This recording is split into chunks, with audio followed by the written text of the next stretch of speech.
हाँ तो प्यारे बच्चों, एक बार फिर सभी का स्वागत करता हूं। मैं आपका शिक्षक, आपका भाई मुकेश सर, यूपी बोर्ड के सबसे विश्वसनीय, यूपी बोर्ड के सबसे number 1 platform UP board Hindi medium Vidyakul में आगाज हो चुका है बेटा युद्ध का, और ऐलान हो गया युद्ध का। और प्यारे बच्चों, हमने आप सब बच्चों के लिए बना दी है यूपी बोर्ड परीक्षा 2025 की रणभूमि।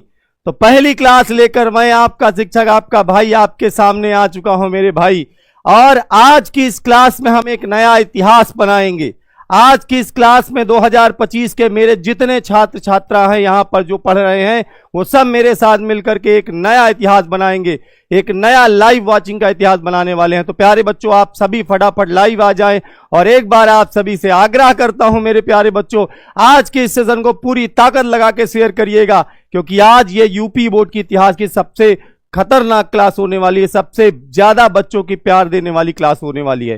तो मेरे प्यारे बच्चों, आप सभी का स्वागत है आज की इस बेहतरीन सी क्लास में, और स्वागत है आप सभी का यूपी बोर्ड परीक्षा की रणभूमि में। मेरे बच्चों, लास्ट में अंतिम युद्ध की जो लड़ाई होती है, वो अंतिम युद्ध की लड़ाई हमेशा रणभूमि में ही लड़ी जाती है।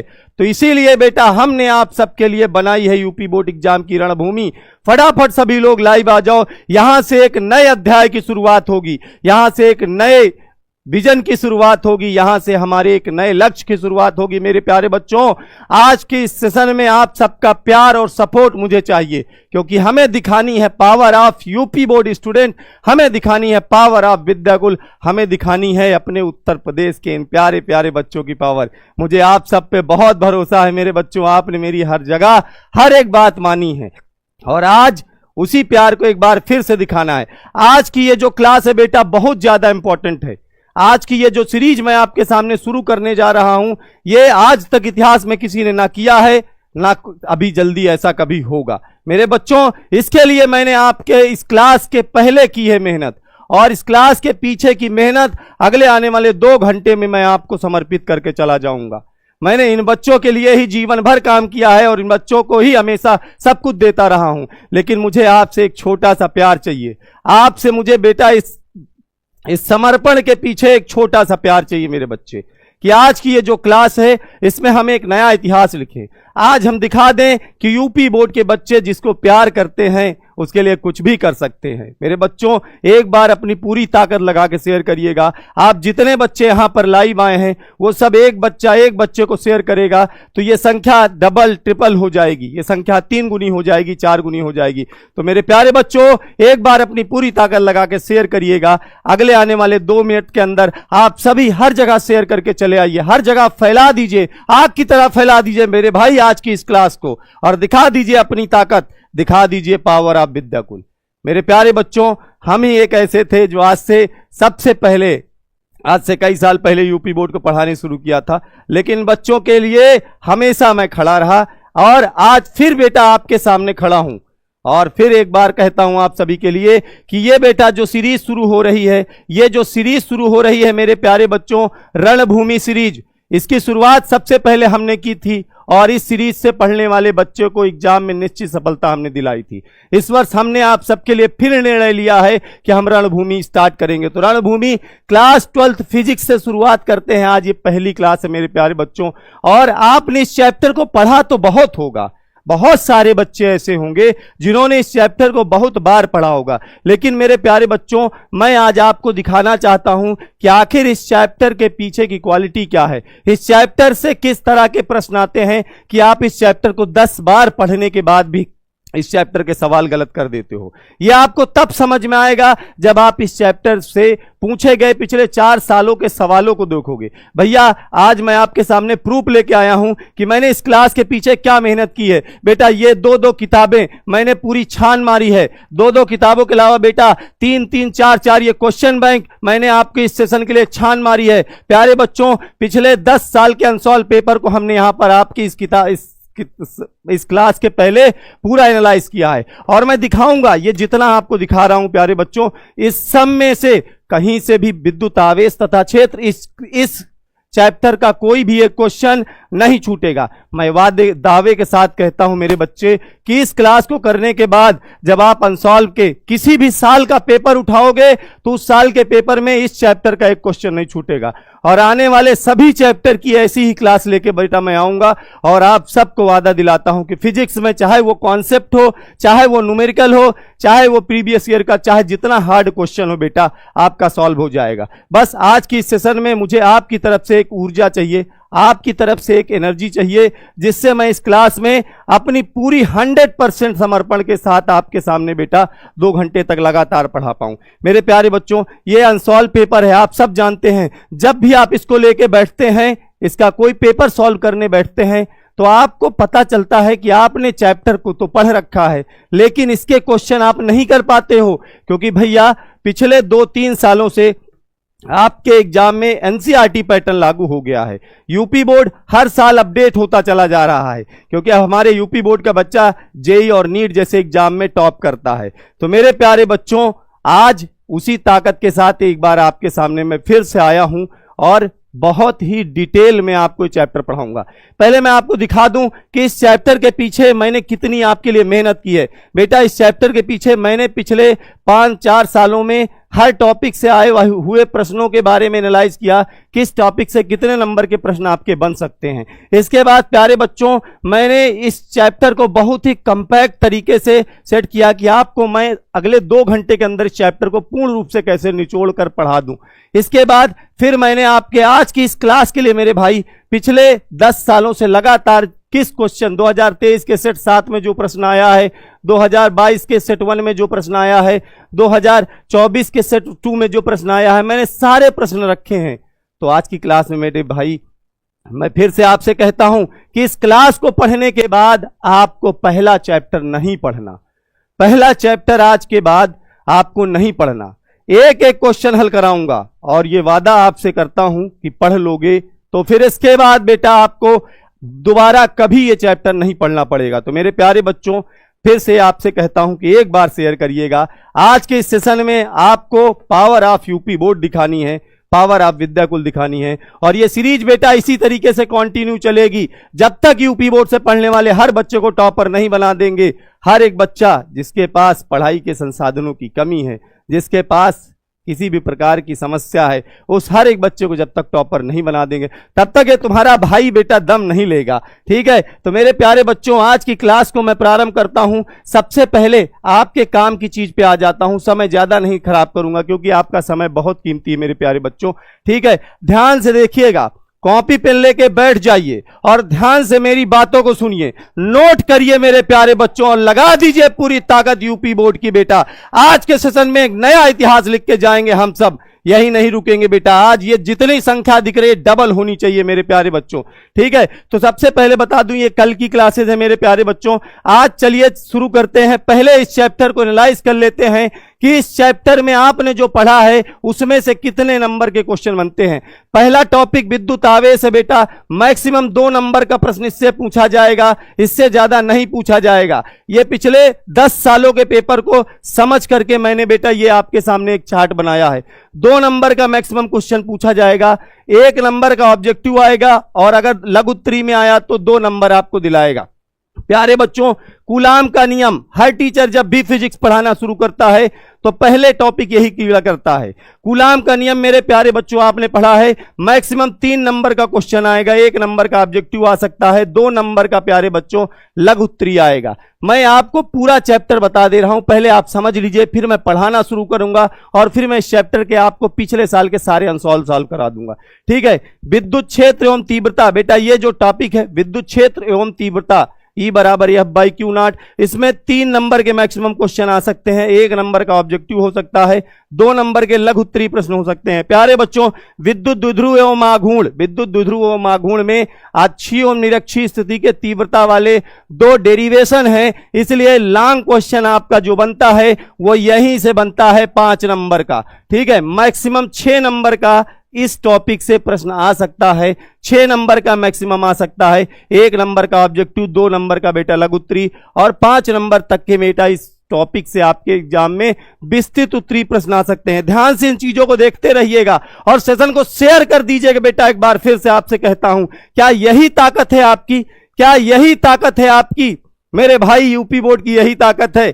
हर साल 56 लाख से भी ज्यादा बच्चे पेपर परीक्षा में बैठते हैं।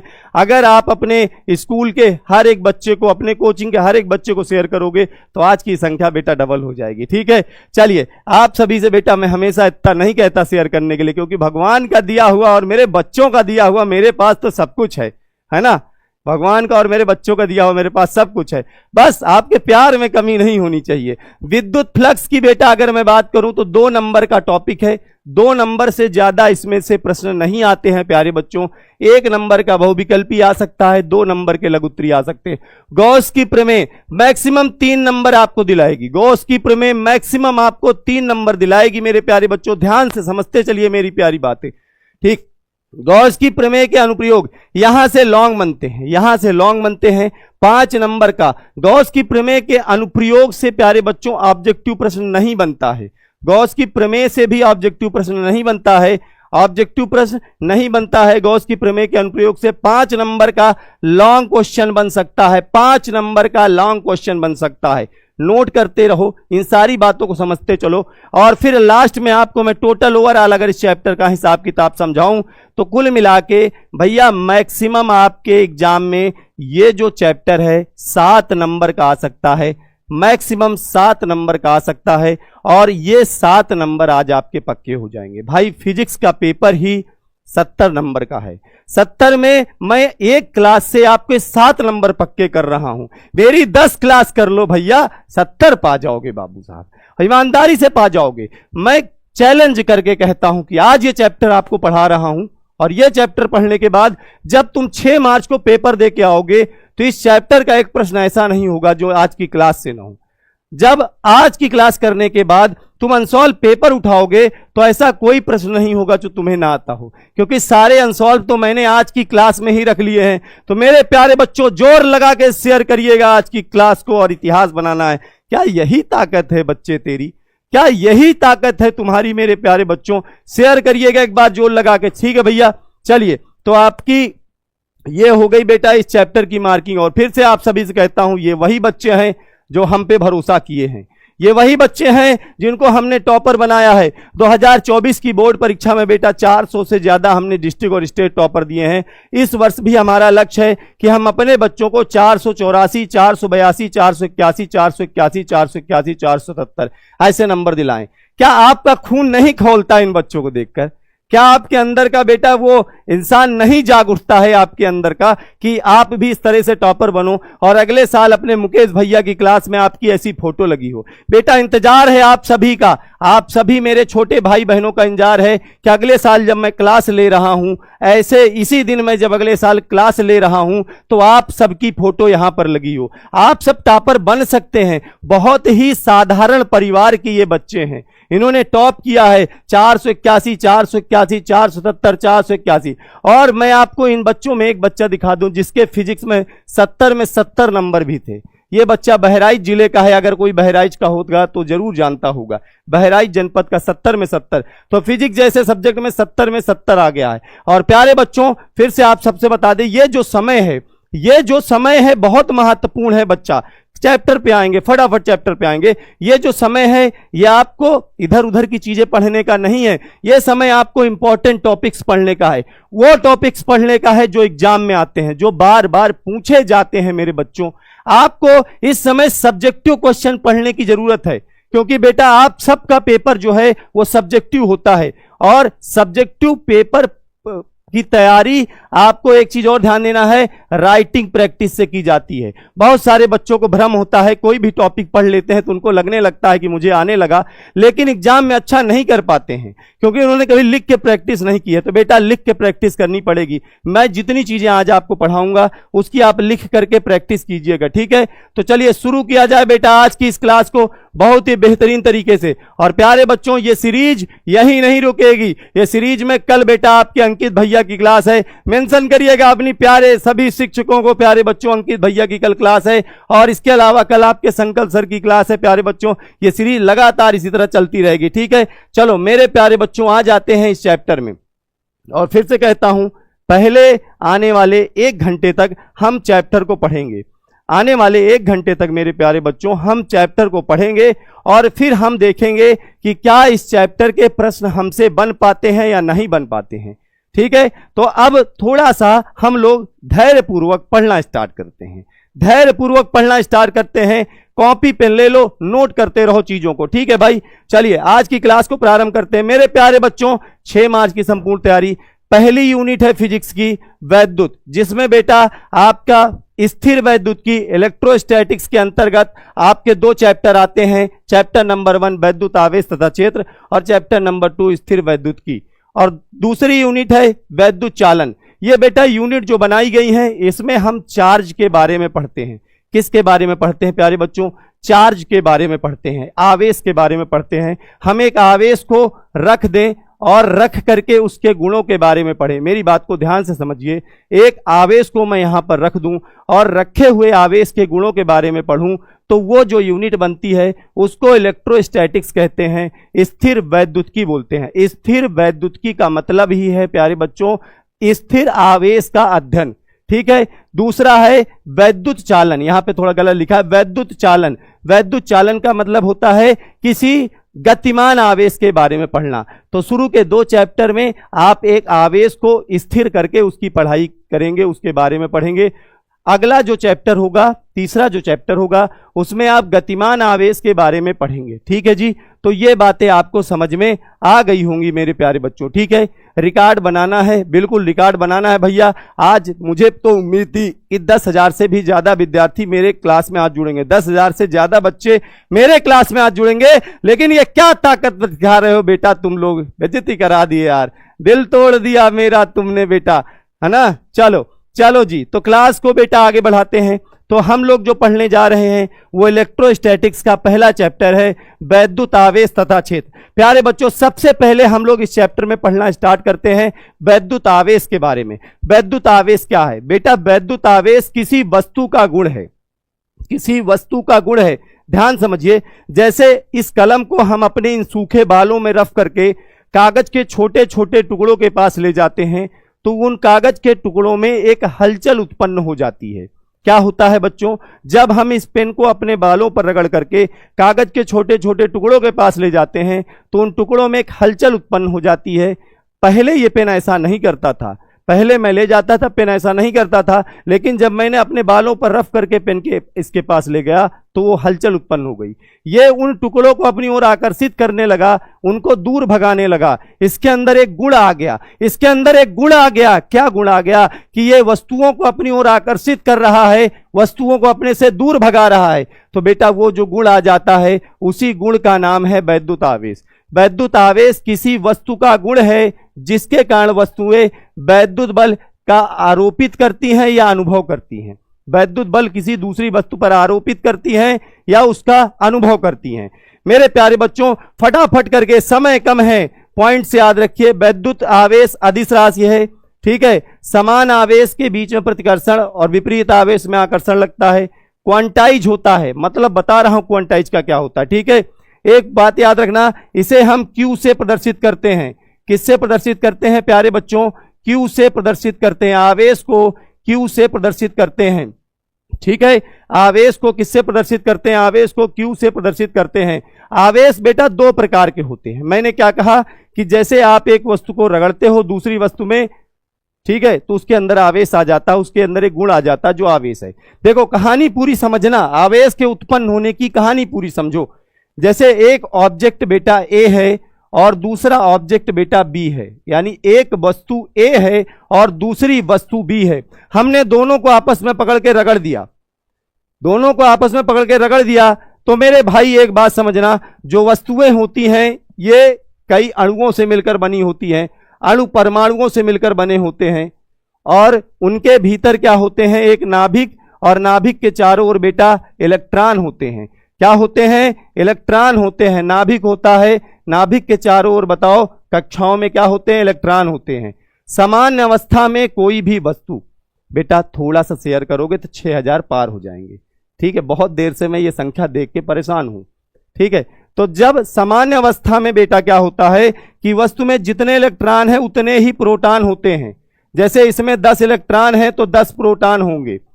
और जब हम दोनों वस्तुओं को आपस में रगड़ते हैं तो बेटा हम अपनी ऊर्जा खर्च करते हैं।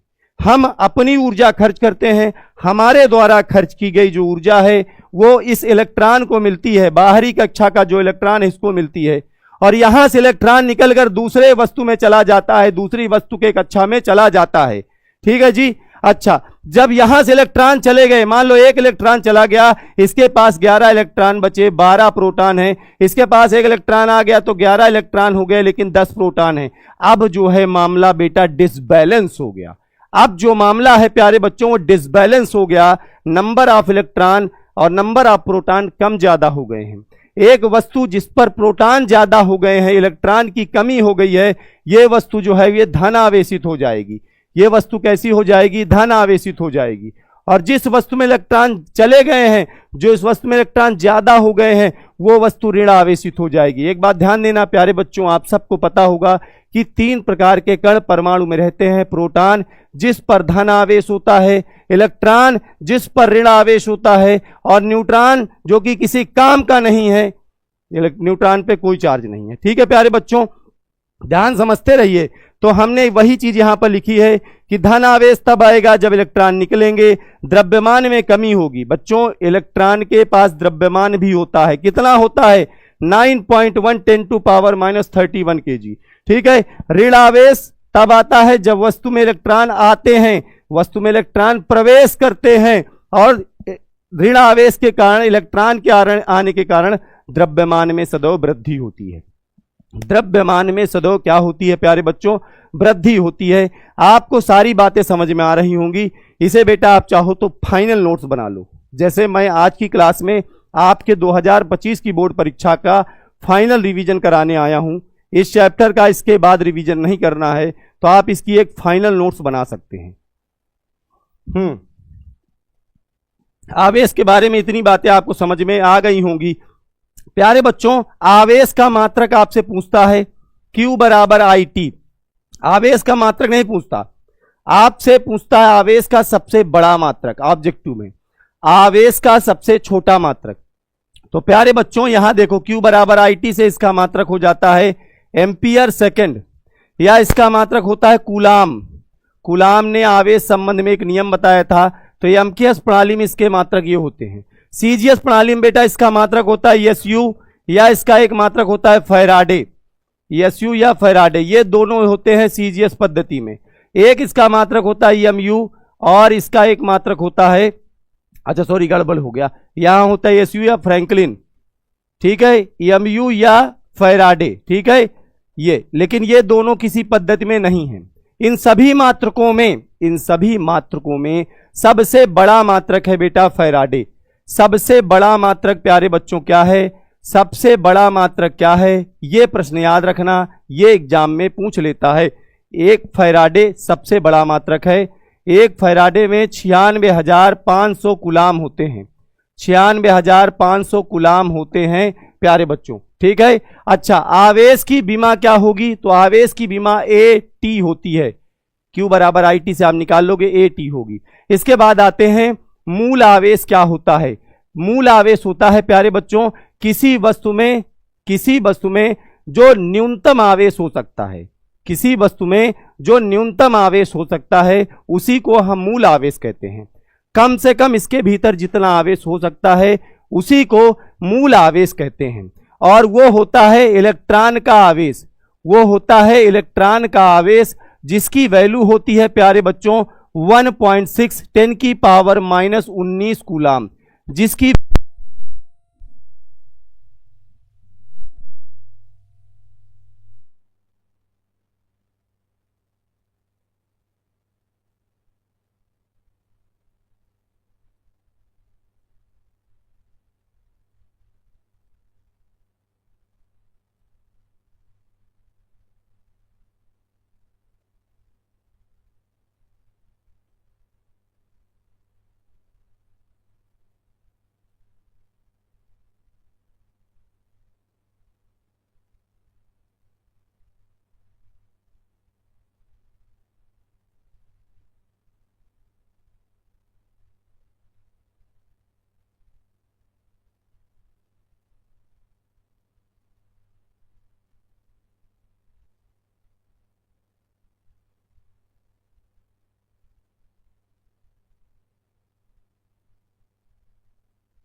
प्रश्न नहीं आते हैं।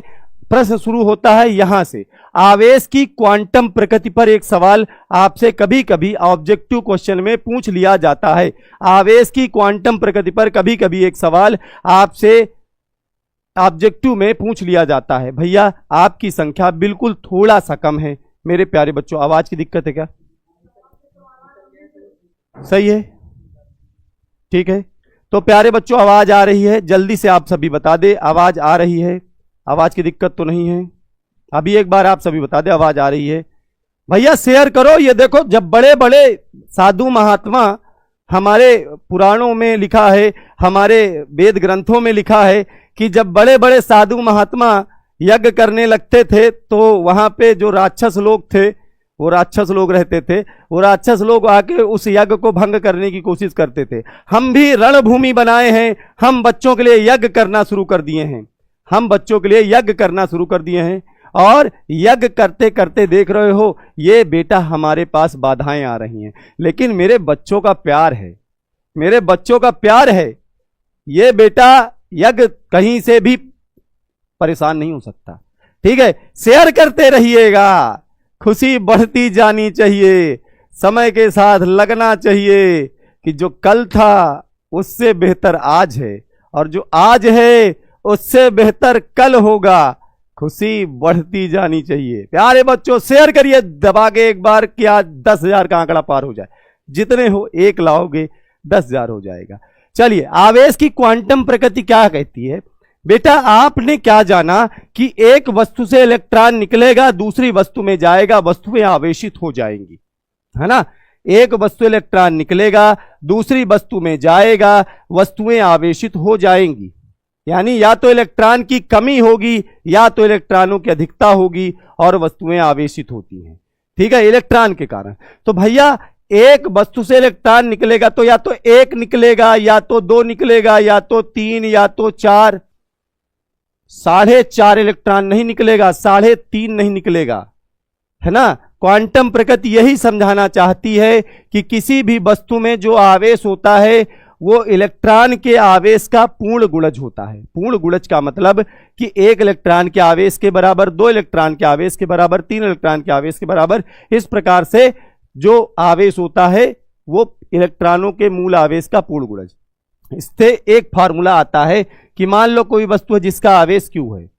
साधारणतः बेटा अगर इस वस्तु में एक इलेक्ट्रॉन की कमी या अधिकता हो, एक इलेक्ट्रॉन की कमी हो या अधिकता हो, एक इलेक्ट्रॉन कमी या ज्यादा हो, तो बताइए इस पर जो आवेश होगा वो एक इलेक्ट्रॉन के आवेश के बराबर होगा। मेरे प्यारे बच्चों इतनी सुंदर राइटिंग में लिखता हूं, आप सबको समझ में आ रहा होगा, आप सबको समझ में आ रहा होगा। ठीक है, अगर इस वस्तु में 2 इलेक्ट्रॉन की कमी या अधिकता है, 2 इलेक्ट्रॉन की कमी या अधिकता है, तो इस पर 2 इलेक्ट्रॉनों के आवेश के बराबर आवेश होगा। लेकिन हमारे पास प्रॉब्लम किसी भी तरह की हो सकती है। अगर n इलेक्ट्रॉनों की कमी या अधिकता है, प्यारे बच्चों n इलेक्ट्रॉनों की कमी है या n इलेक्ट्रॉन ज्यादा हैं, तो इस पर जो आवेश Q होगा वो n इलेक्ट्रॉनों के आवेश के बराबर होगा। Q बराबर फॉर्मूला बनेगा Ne।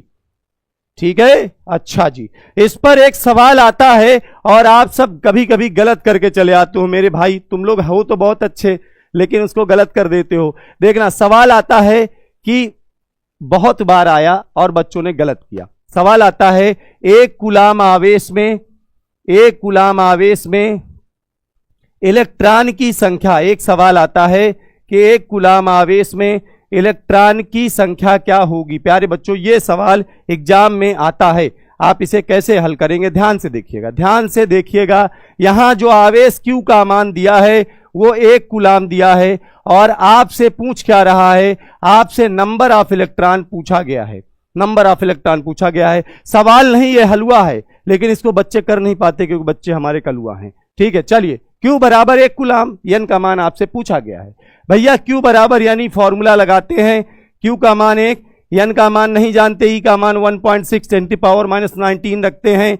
n की वैल्यू 1/1.6 इंटू 10⁻⁻19 हो जाती है। दशमलव हटाते हैं, 0 बढ़ाते हैं, n बराबर 100/16 पाते हैं और 10 की पावर, बेटा मैंने इसको ऊपर ले गया है 18 लिख दिया, भाग दे के आंसर 6.25। भैया मैं मानता हूं तुम्हें आता है, लेकिन सुनो गलती कहां होती है बच्चे। n बराबर तुम इसका आंसर लिखते हो 6.25 इंटू 10⁻18। मेरे भाई ये आंसर अगर कोई बहुत ही सनकी आदमी, सनकी का मतलब समझ रहे हो, कोई बहुत ही बारीक चीजों को जांचने वाला व्यक्ति आपकी कॉपी जांचेगा तो ये आंसर उसके नजर में गलत हो जाएगा। क्योंकि 6.25 से आप क्या प्रदर्शित कर रहे हो कि नंबर ऑफ इलेक्ट्रॉन 6.25 है, नहीं हो सकते ना, 6.25 इलेक्ट्रॉन होते ही नहीं है। इसे आंसर आप 625 लिखोगे 10 की पावर 16। प्यारे बच्चों ये इसका सही आंसर होगा। ठीक है, क्वांटाइजेशन ऑफ चार्ज आपको यही बताता है कि number of electron always will be a whole number, ये एक पूर्ण संख्या होगी। ठीक है जी, तो चार्ज की कहानी खत्म। चार्ज से हमें 2 नंबर ही मिलने हैं। अब हम आ जाते हैं कूलाम चाचा के नियम में। कूलाम चाचा का नियम, पीडीएफ मिलेगा बेटा, पीडीएफ मिलेगा, पहले क्लास देख लो, क्लास देख लो तब पीडीएफ लेना। ठीक है, ध्यान से देखिएगा। चलिए, कूलाम का नियम क्या कहता है? कूलाम का नियम बहुत आसान है। इन्होंने बताया कि जैसे 2 स्थिर बिंदु आवेश हैं Q1 Q2 एक दूसरे से r दूरी पर रखे हों, तो भैया इन्होंने न्यूटन के नियम का फोटो स्टेट कर दिया। न्यूटन का गुरुत्वाकर्षण जो नियम था उसको फोटो स्टेट कर दिया। क्लास 11th में आपने न्यूटन का नियम पढ़ा था, उसका फोटो स्टेट है। उन्होंने कहा कि इनके बीच लगने वाला जो बल है आवेशों के गुणनफल का अनुक्रमानुपाती, बात नंबर 1 बताई। इनके बीच लगने वाला जो बल है दूरी के वर्ग का व्युत्क्रमानुपाती, बात नंबर 2 बताई। और आप जब इन दोनों बातों को मिला लेते हो, आप लिखोगे समीकरण नंबर 1 व 2 से। समीकरण नंबर 1 व 2 से प्यारे बच्चों आप दोनों संबंधों को मिला दीजिए तो मिलेगा F proportional to Q1 Q2 बटा R स्क्वायर। भैया ये वाला साइन जब हटाते हैं तो हम कांस्टेंट लगाते हैं, F बराबर हो जाता है 1/4 pi epsilon not Q1 Q2 बटा R स्क्वायर। ठीक है, यहां पर ये कूलाम का नियम है, बहुत आसान तरीके से। ठीक है, ये जो एप्सिलॉन नॉट हमने लिखा है इसे प्यारे बच्चों निर्वात की विद्युतशीलता कहते हैं। इसे प्यारे बच्चों क्या कहते हैं? निर्वात की विद्युतशीलता कहते हैं। ध्यान दीजिएगा, याद रखिएगा। ठीक है, चलो आगे बढ़ा जाए। यहां तक आपको सारी चीजें समझ में आ गई होंगी। ठीक है, अब कूलाम के नियम में हमें फॉर्मूला मिला है F बराबर, हमें फॉर्मूला मिला है F बराबर 1/4 pi epsilon not Q1 Q2 बटा R स्क्वायर। ठीक है, देखिए एक ऑब्जेक्टिव प्रश्न एप्सिलॉन नॉट पर बनता है, निर्वात की विद्युतशीलता पर एक ऑब्जेक्टिव प्रश्न बनता है। पहले देख लीजिए, न्यूमेरिकल भी करवाऊंगा, न्यूमेरिकल भी करवाऊंगा। पहले चैप्टर पढ़ा दूं फिर न्यूमेरिकल करवाऊंगा, आपको क्वेश्चन करवाऊंगा, फील दिलाऊंगा कि आप तुम्हें आने लगा, फील दिलाऊंगा कि तुम्हें आने लगा। ठीक है बेटा, ये फॉर्मूले से अगर एप्सिलॉन नॉट बराबर निकालोगे तो 1/4 पाई Q1 Q2 बटे F R स्क्वायर आ जाएगा। ठीक है, अब बताइए यहां से 1/4 पाई का कोई मात्रक नहीं है, Q1 कूलाम, इसका कूलाम, तो कूलाम स्क्वायर प्रति न्यूटन मीटर स्क्वायर ये इसका मात्रक होता है। कई बार पूछा गया ऑब्जेक्टिव प्रश्न में, ये मात्रक पूछा जाता है 1 नंबर में, यही पूछा जाता है एप्सिलॉन नॉट से। प्यारे बच्चों शेयर करना चाहिए, आप लोग ढिला गए हो बेटा, आपके अंदर एनर्जी खत्म हो रही है, एनर्जी खत्म हो रही है। और मैं बार बार कहता हूं खुशी बढ़ती जानी चाहिए जीवन के साथ, बढ़ाओ खुशी को। ठीक है, coulomb square A2T2 newton metre square, newton का यम LT-2 मीटर स्क्वायर L2। बेटा इसकी बीमा भी निकाल लो, कितना आ जाएगा? M-1 L-3 T4 हो जाएगा, A-2 हो जाएगा, ये इसकी बीमा हो जाए। सॉरी A+2 लिखना चाहिए, A+2। ठीक है जी, ये इसकी बीमा हो गई। अच्छा, इसका मात्र मान याद रखना 1/4 पाई एप्सिलॉन नॉट जो वैल्यू है इसकी वैल्यू 9 × 10⁹ होती है। और प्यारे बच्चों इसमें अगर आप 4 पाई की वैल्यू तो सबको पता है 3.14 होती है, इसमें अगर आप पाई की वैल्यू रख के हल करोगे तो एप्सिलॉन नॉट की वैल्यू 8.85 10⁻⁻12 कूलाम स्क्वायर प्रति न्यूटन मीटर स्क्वायर आएगी। ठीक है, ये किसकी वैल्यू आ जाएगी? एप्सिलॉन नॉट की। ठीक है, ये वैल्यू याद रखना ये आपको फिजिक्स में कई जगह इस्तेमाल करनी होती है, ये वैल्यू आप याद रखना, ठीक है। चलिए, संख्या 6000 के ऊपर नहीं बढ़ेगी। कूलाम के नियम से संबंधित कुछ बातें जो हमें याद रखनी चाहिए, कूलाम के नियम से संबंधित कुछ बातें जो याद रखनी चाहिए। बेटा, ये एक प्रायोगिक नियम है, बिंदु आवेश के लिए केवल लगता है, पॉइंट चार्ज के लिए लगेगा, ठीक है। यह नियम 10⁻⁻15 मीटर से बड़ी दूरियों के लिए ही सत्य है। ये कूलाम के नियम की सीमाएं हैं, कूलाम के नियम की सीमाएं भी हैं, ठीक है। ये टू बॉडी इंटरेक्शन है, अर्थात यहां पर टू बॉडी इंटरेक्शन का मतलब मैं बहुत आराम से आपको समझाना चाहता हूं कि बेटा, हमने आपसे कहा कि दो आवेश Q1 और Q2 एक दूसरे से r दूरी पर रखे हैं, इनके बीच मैंने कहा आपको कि बल लगता है 1/4πε0 Q1 Q2 बटे r²। टू बॉडी इंटरेक्शन का मतलब है कि जितना बल इस आवेश पर लगेगा उतना ही बल इस आवेश पर लगेगा। एक ऑब्जेक्टिव प्रश्न क्लास 12th फिजिक्स के पेपर में आता है, आवेश का मान आपको दिया जाएगा, बीच की दूरी का मान आपको दिया जाएगा और कहा जाएगा आवेशों पर लगने वाले बलों का अनुपात बताओ। भैया, बिना सवाल लगाए वो अनुपात जो है तुम्हें प्यारे बच्चों 1:1 कर देना है, 1:1, ठीक है। 1:1 के अनुपात में बल लगता है। ध्यान दीजिएगा, इस सारी बातें ध्यान दीजिएगा, सवाल लगाना मत, ठीक है। चलो, तो ये हो गया बेटा कूलाम का नियम। कूलाम के नियम के बाद बता दूं आप सभी को, एक बार फिर से जानकारी दे दूं कि प्यारे बच्चों, कल एक बार फिर से आपके लिए केमिस्ट्री की महामैराथन क्लास है। याद रखना, ये 7 से जो समय आपका चल रहा है, एक दिन फिजिक्स, एक दिन chemistry, physics chemistry, physics chemistry, physics chemistry, ऐसे क्लासेस चलेंगी। और आज मेरी क्लास के तुरंत बाद हिंदी आचार्य सर की क्लास है, फिर कल मैथ बायो, फिर इंग्लिश, फिर मैथ बायो, फिर हिंदी मैथ बायो। तो ये टाइम टेबल का स्क्रीनशॉट ले लो मेरे बच्चों और मेंशन करिए अपने सभी शिक्षकों को, मेंशन करिए पावर ऑफ विद्याकुल को, मेंशन करिए पावर ऑफ यूपी बोर्ड को, ठीक है। तो इस टाइम टेबल को मेंशन जरूर करना, ठीक है। और फिर से आप सभी से कहता हूं कि आप कहां से हो, हम आपको पढ़ाते हैं, आप कहां से हो, किस जिले से हो, यह हमें जरूर बताओ। जिस जिले से हो वह हैशटैग लगा के, पावर ऑफ विद्याकुल हैशटैग लगा के, और एक तुम्हारे अंदर का मोटिवेशन है कि अब की बार 450 पार, अब की बार बोर्ड परीक्षा में 450 पार, ठीक है बेटा। ये आपके अंदर मोटिवेशन होना चाहिए, आपके अंदर इस बात का जज्बा होना चाहिए।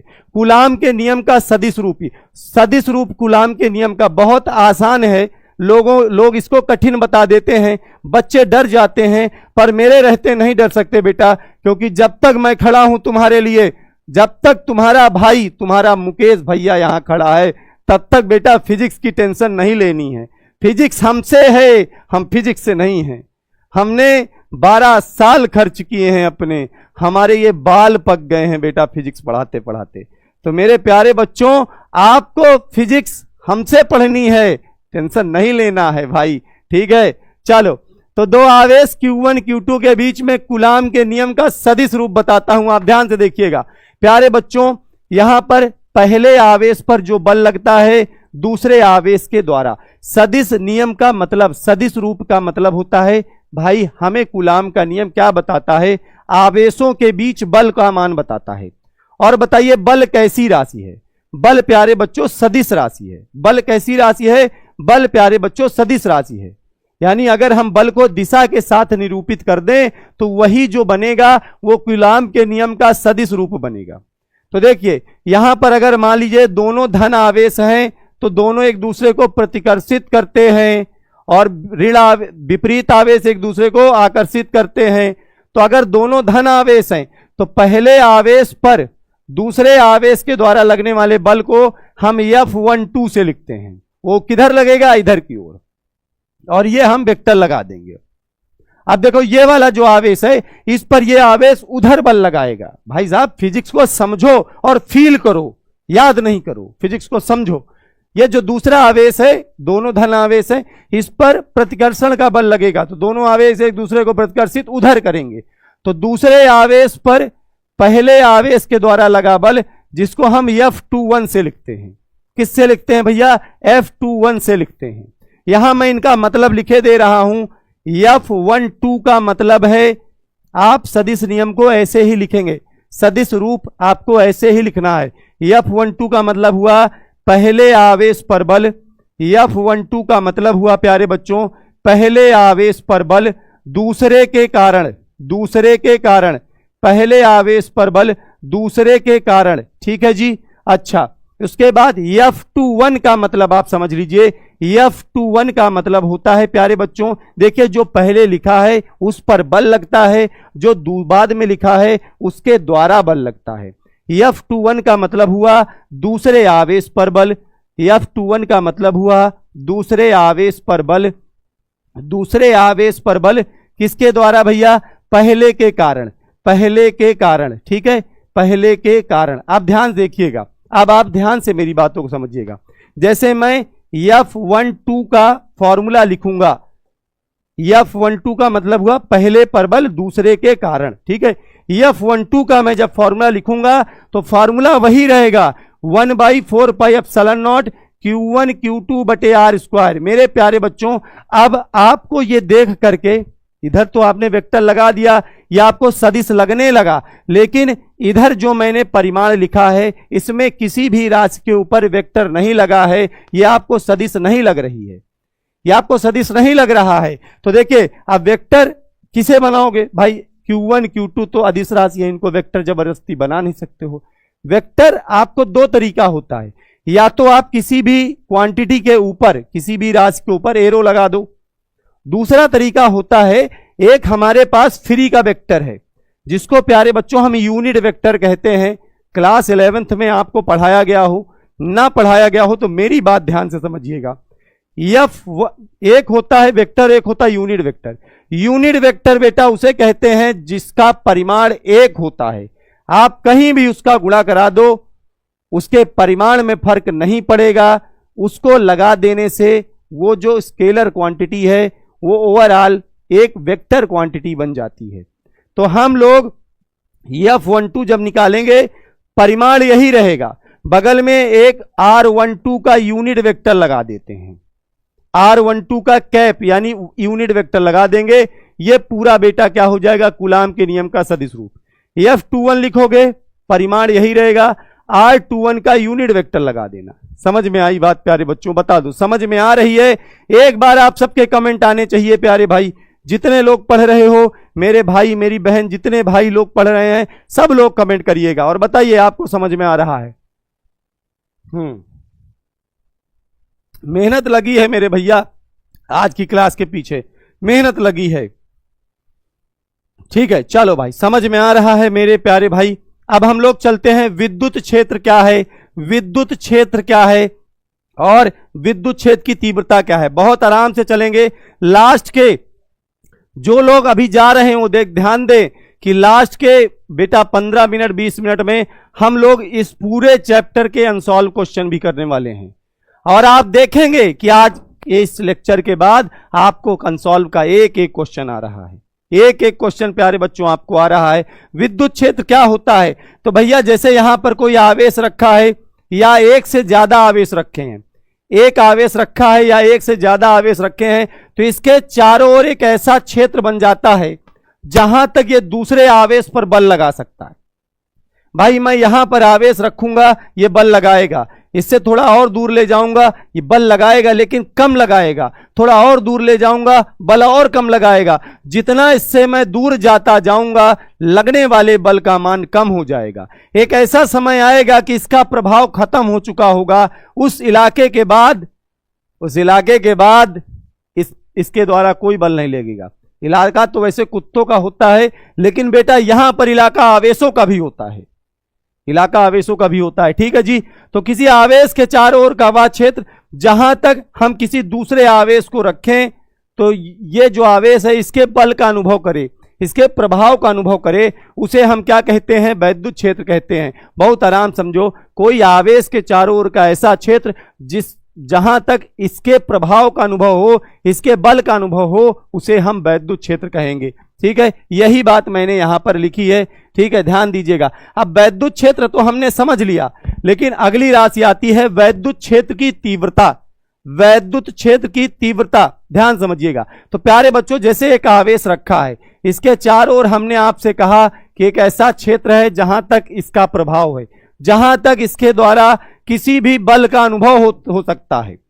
लेकिन लेकिन लेकिन लेकिन लेकिन भाई, अगर मैं आपको बताऊं यहां आवेश को रखूंगा तो ज्यादा बल लगेगा, इससे थोड़ा दूर जाऊंगा तो बल कम लगेगा, इससे थोड़ा और दूर जाऊंगा बल और कम लगेगा। यानी जैसे जैसे मैं आवेश से दूर जाता जाऊंगा लगने वाले बल का मान कम होता जाएगा। या तो मैं इसे एक भाषा में और बोल सकता हूं, बल कम लग रहा है इसका मतलब बेटा इसका प्रभाव घट रहा है। इसके प्रभाव घटने का मतलब है इसके वैद्युत क्षेत्र का मान घट रहा है। ठीक है, यानी इसका प्रभाव यहां ज्यादा है, इसका वैद्युत क्षेत्र यहां ज्यादा है, यहां कम है, यहां कम है। जैसे जैसे दूर जाते हो वैद्युत क्षेत्र कम है। एक प्रश्न मन में आ गया कि भैया वैद्युत क्षेत्र कम है ज्यादा है, लेकिन कहां पर कितना है, इस बात को बताएगी वैद्युत क्षेत्र की तीव्रता। इस बात को कौन बताएगा? वैद्युत क्षेत्र की तीव्रता, intensity of electric field. Intensity of electric field क्या बताती है आपको कि कहां पर विद्युत क्षेत्र कितना है। ठीक है, अच्छा इसके लिए हम क्या करते हैं, इसके लिए बेटा हम एक लाते हैं परीक्षण धन आवेश। क्या लाते हैं? परीक्षण धन आवेश लाते हैं, पॉजिटिव टेस्टिंग चार्ज लाते हैं। इसका काम क्या होता है? यह बेटा अत्यंत सूक्ष्म यानी बहुत छोटा एक ऐसा आवेश है जिस पर धन आवेश होता है और जो केवल टेस्टिंग के लिए यूज होता है, जिसका खुद का कोई अस्तित्व तो नहीं है। आई बात समझ में? तो परीक्षण धनावेश को हम यहां पर रख देते हैं, और जब आप परीक्षण धनावेश को रख दोगे तो ये वाला जो आवेश है इस पर बल लगाएगा। भाई ये तो इसका प्रभाव क्षेत्र है, इसका वैद्युत क्षेत्र है। वैद्युत क्षेत्र में रहोगे तो बल तो लगेगा भैया, और जो बल लगे उसे आप निकाल लीजिए। और प्यारे बच्चों उस बल को Q0 से भाग दे दो तो वो उस बिंदु पर जो प्राप्त होता है वह उस बिंदु पर वैद्युत क्षेत्र की तीव्रता कहलाती है। वैद्युत क्षेत्र की तीव्रता की एक परिभाषा इस फॉर्मूले से भी बनती है कि किसी भी बिंदु पर रखे परीक्षण आवेश पर बल और परीक्षण आवेश के अनुपात को वैद्युत क्षेत्र की तीव्रता कहते हैं। प्यारे बच्चों अगर आप इस फॉर्मूले में Q0 की वैल्यू 1 कूलाम रख दोगे, 1 कूलाम रख दोगे तो मेरे भाई बताइए E का मान क्या हो जाएगा? F के बराबर हो जाएगा।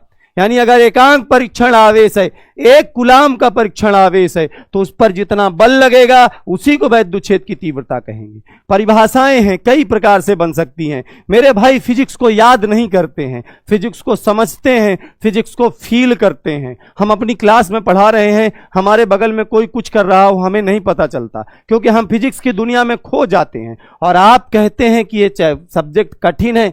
ना बेटा ना, कठिन नहीं है। फील करिए, महसूस करिए, समझिए। तो वैद्युत क्षेत्र की तीव्रता क्या है? एकांक परीक्षण धनावेश पर लगने वाले बल को उस बिंदु पर वैद्युत क्षेत्र की तीव्रता कहते हैं। एक गहरी बात हमने बोली है, उस बिंदु पर वैद्युत क्षेत्र की तीव्रता कहते हैं। यहां पर वैद्युत क्षेत्र की तीव्रता अलग होगी, यहां पर अलग होगी, यहां पर अलग होगी। अगर इसके मात्रक की बेटा मैं बात करूं तो फॉर्मूला आप देख पा रहे हो F/Q है, तो इसका मात्रक जो होता है न्यूटन प्रति कूलाम।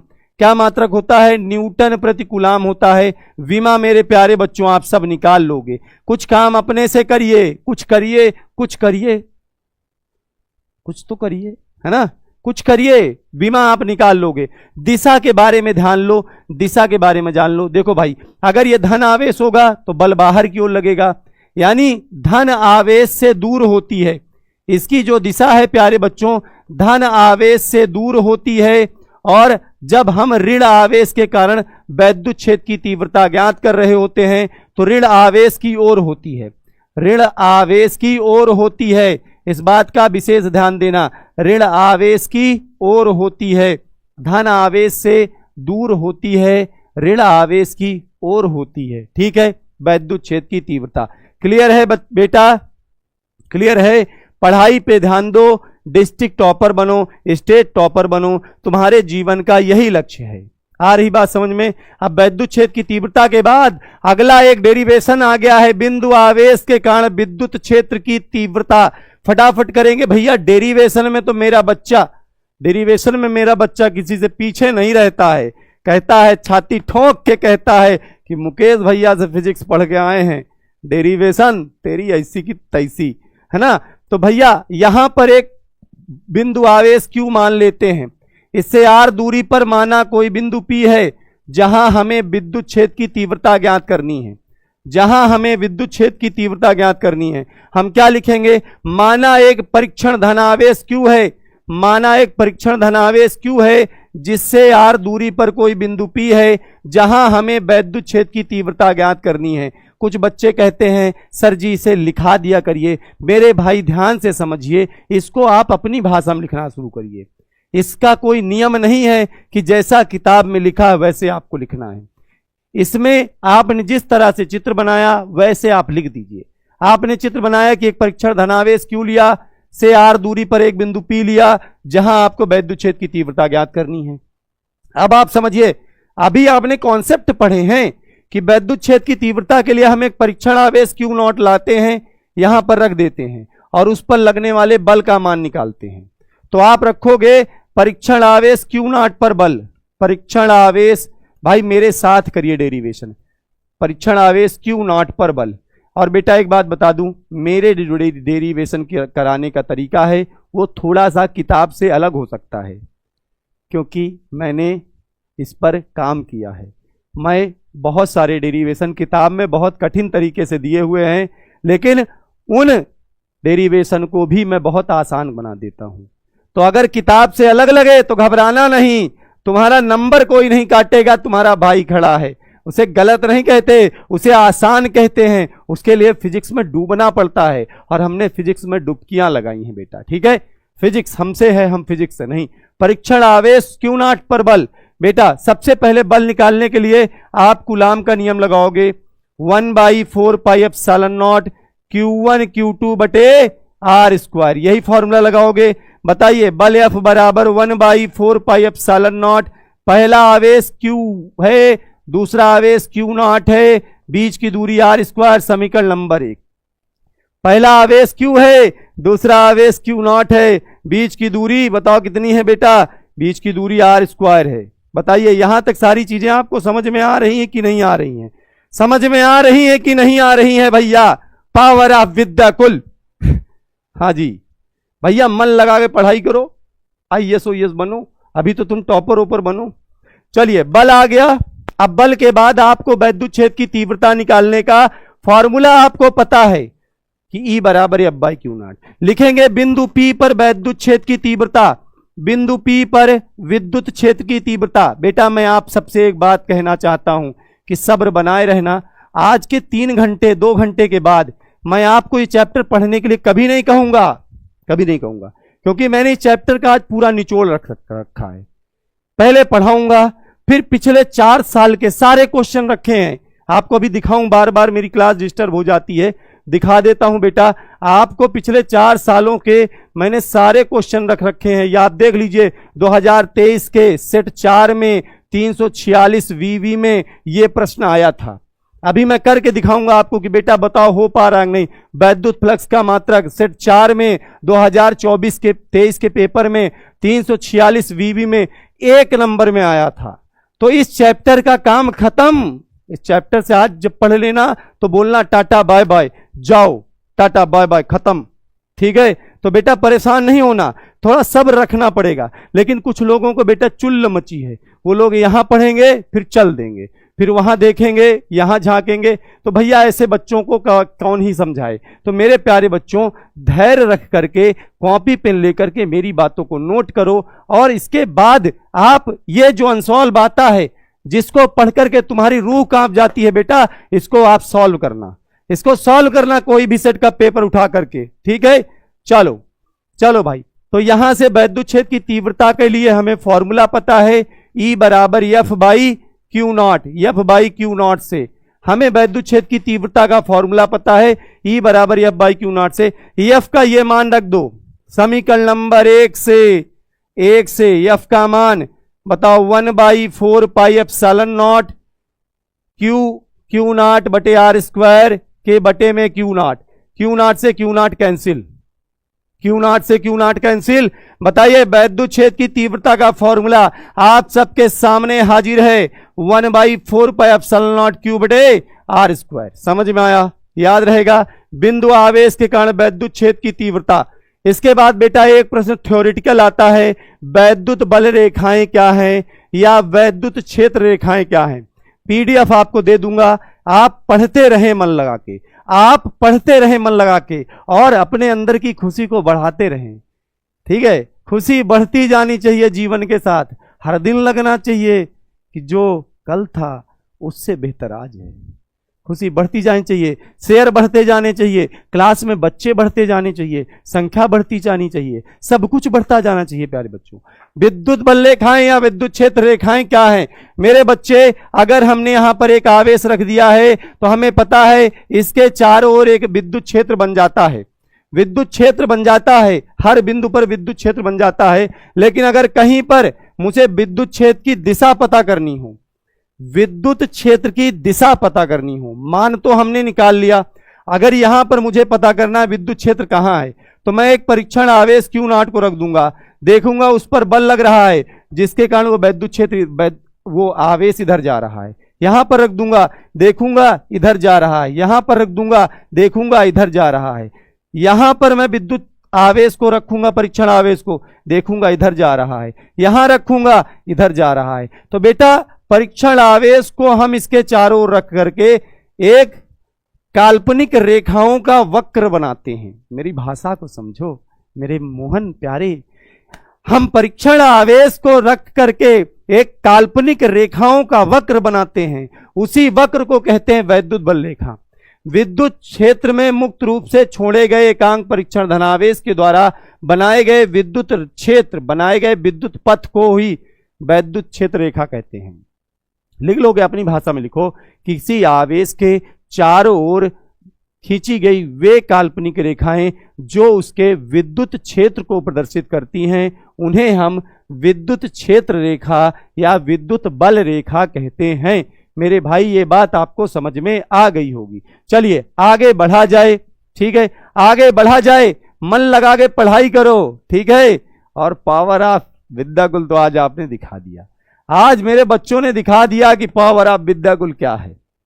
ठीक है भाई, वैद्युत बल रेखाओं के गुण बहुत इंपॉर्टेंट क्वेश्चन है, ये आपसे थ्योरी में बहुत बार पूछा गया है कि वैद्युत बल रेखाओं के गुण क्या होते हैं। तो बेटा यहां पर मैंने कई गुणों दिखाए हैं कि जैसे धन आवेश जो होगा उससे वैद्युत बल रेखाएं दूर जाती हैं, धन आवेश से वैद्युत बल रेखाएं दूर जाती हैं। तो धन आवेश के लिए गुण होता है कि वैद्युत बल रेखाएं धन आवेश से प्रारंभ होकर अनंत तक जाती हैं, ऋण आवेश में अनंत से ऋण आवेश तक आती हैं, अनंत से ऋण आवेश तक आती हैं। ठीक है जी। अच्छा, दो धन आवेश और ऋण आवेश के बीच लचकदार डोरी के समान, लचकदार डोरी के समान धन आवेश से प्रारंभ होकर के ऋण आवेश पर समाप्त हो जाती हैं। दो समान आवेशों के बीच लचकदार डोरी के समान एक दूसरे से दूर भागने का प्रयास करती हैं। ठीक है, दो विपरीत आवेशों के बीच धन से शुरू होकर ऋण पर समाप्त हो जाती हैं। यही सारे गुण बेटा मैंने यहां पर लिखे हैं।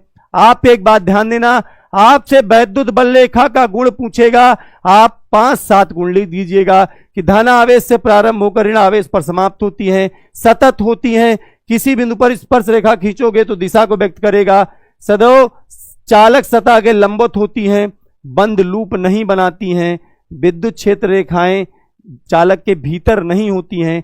5 गुण कम से कम याद कर लेना तो तुम्हारा काम चल जाएगा। ठीक है, चलो आगे बढ़ते हैं, आगे बढ़ते हैं प्यारे बच्चों, आगे बढ़ते हैं। वैद्युत द्विध्रुव क्या है? वैद्युत द्विध्रुव क्या है? तो मेरे भाई जब दो बराबर परंतु विपरीत आवेश, वैद्युत द्विध्रुव का मतलब है आवेश का जोड़ा, वैद्युत द्विध्रुव का मतलब है आवेश का जोड़ा।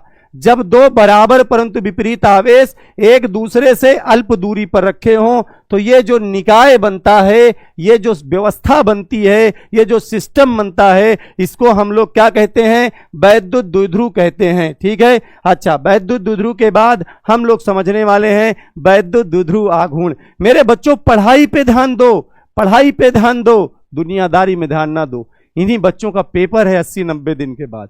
ये बच्चा पेपर में ये लिख के आएगा, ये बच्चा जो पढ़ रहा है वो इस चीज को लिख कर आएगा, और बेटा जो नहीं ध्यान दे रहा है ना, वो पेपर देने के बाद रोते हुए आएगा और फिर मुझसे कहेगा कि सर मेरा पेपर खराब हो गया, और फिर मैं चाह कर भी कुछ नहीं कर पाऊंगा। मैं चाहकर भी कुछ नहीं कर पाऊंगा। इसलिए कहता हूं पढ़ाई पे ध्यान दो। वैद्युत द्विध्रुव आघूर्ण क्या है भाई? आपने देखा कि दो बराबर परंतु विपरीत आवेश एक दूसरे से अल्प दूरी पर रखे हों तो जो निकाय बनता है उसको हम वैद्युत द्विध्रुव कहते हैं। प्लस और माइनस क्यू आवेश एक दूसरे से 2l दूरी पर रखे हों, यह है वैद्युत द्विध्रुव। ठीक है, तो एक फार्मूला होता है P बराबर Q इंटू 2l और इसी P को बेटा वैद्युत द्विध्रुव आघूर्ण कहते हैं। इसे हम P से प्रदर्शित करते हैं और इसकी जो परिभाषा है वो परिभाषा भी हम लोग बेटा इसी फॉर्मूले से बताते हैं कि वैद्युत द्विध्रुव आघूर्ण जिसका परिमाण एक आवेश के परिमाण और आवेशों के बीच की दूरी के गुणनफल के बराबर होता है। यह परिभाषा है, यानी किसी वैद्युत द्विध्रुव में आवेश और आवेशों के बीच की दूरी के गुणनफल को वैद्युत द्विध्रुव आघूर्ण कहते हैं। और बेटा इस क्लास के बाद आपके आचार्य ऋषि सर की क्लास है। हिंदी के एकमात्र आचार्य शिक्षक हैं जो यूपी बोर्ड के छात्रों को पढ़ाते हैं, एकमात्र आचार्य हैं। आप सभी को आज पहली बार मैं बता रहा हूं कि आपके ऋषि सर को आचार्य की डिग्री बेटा कोई जो है गली चलते नहीं मिल गई है। उन्होंने हिंदी विषय में अपना समय व्यतीत किया है। उन्हें आचार्य की डिग्री भारत के राष्ट्रपति से मिली है। तो भारत के राष्ट्रपति से आचार्य की डिग्री मिली है और वो आपको हिंदी पढ़ा रहे हैं। ये तुम्हारे लिए सौभाग्य की बात है बेटा। इसलिए कहता हूं पढ़ाई करो, क्वालिटी कंटेंट मतलब विद्याकुल। हमारे यहाँ एक ऑफिस बॉय है, वो हर बात में मतलब करता रहता है। उससे हमने एक दिन कहा तुम मतलब शब्द को कॉमन ले लो, बाहर ले लो। इसी तरीके से आप सबके लिए भी आपके जीवन के जितने भी मतलब हैं उन सभी मतलब को अगर कॉमन ले लें तो क्वालिटी का मतलब विद्याकुल, क्वालिटी मतलब विद्याकुल। समझ रहे हो भाई? चलो, और यूपी बोर्ड एग्जाम में टॉपर बनना है तो इसका मतलब रणभूमि श्री। ठीक है, चलो जी। वैद्युत द्विध्रुव आघूर्ण का मात्रक हमने लिख दिया है कूलम मीटर या ईएसयू सेंटीमीटर। डीबे भी होता है, एक ईएसयू में इतने सेंटीमीटर, पढ़ लेना, पीडीएफ दे दूंगा। अब मैं मात्रक नहीं समझाऊंगा, ठीक है? इतनी छोटी सी प्यारी सी नन्ही सी बात मैं ना समझाऊं। द्विध्रुव के कारण उत्पन्न वैद्युत क्षेत्र की तीव्रता, जो लॉन्ग क्वेश्चन है वो यहीं से बनता है। जो लॉन्ग क्वेश्चन एग्जाम में आता है वो यहीं से बनता है। ध्यान से समझिएगा प्यारे बच्चों, जब आप किसी वैद्युत द्विध्रुव को मिलाने वाली रेखा को आगे बढ़ा देते हो या इधर बढ़ा देते हो तो ये उस वैद्युत द्विध्रुव का अक्ष कहलाती है। इसे वैद्युत द्विध्रुव का क्या कहते हैं? अक्ष कहते हैं। और इसके केंद्र से, मध्य बिंदु से लंबवत खींची गई ये जो रेखा है इसे वैद्युत द्विध्रुव का निरक्ष कहते हैं।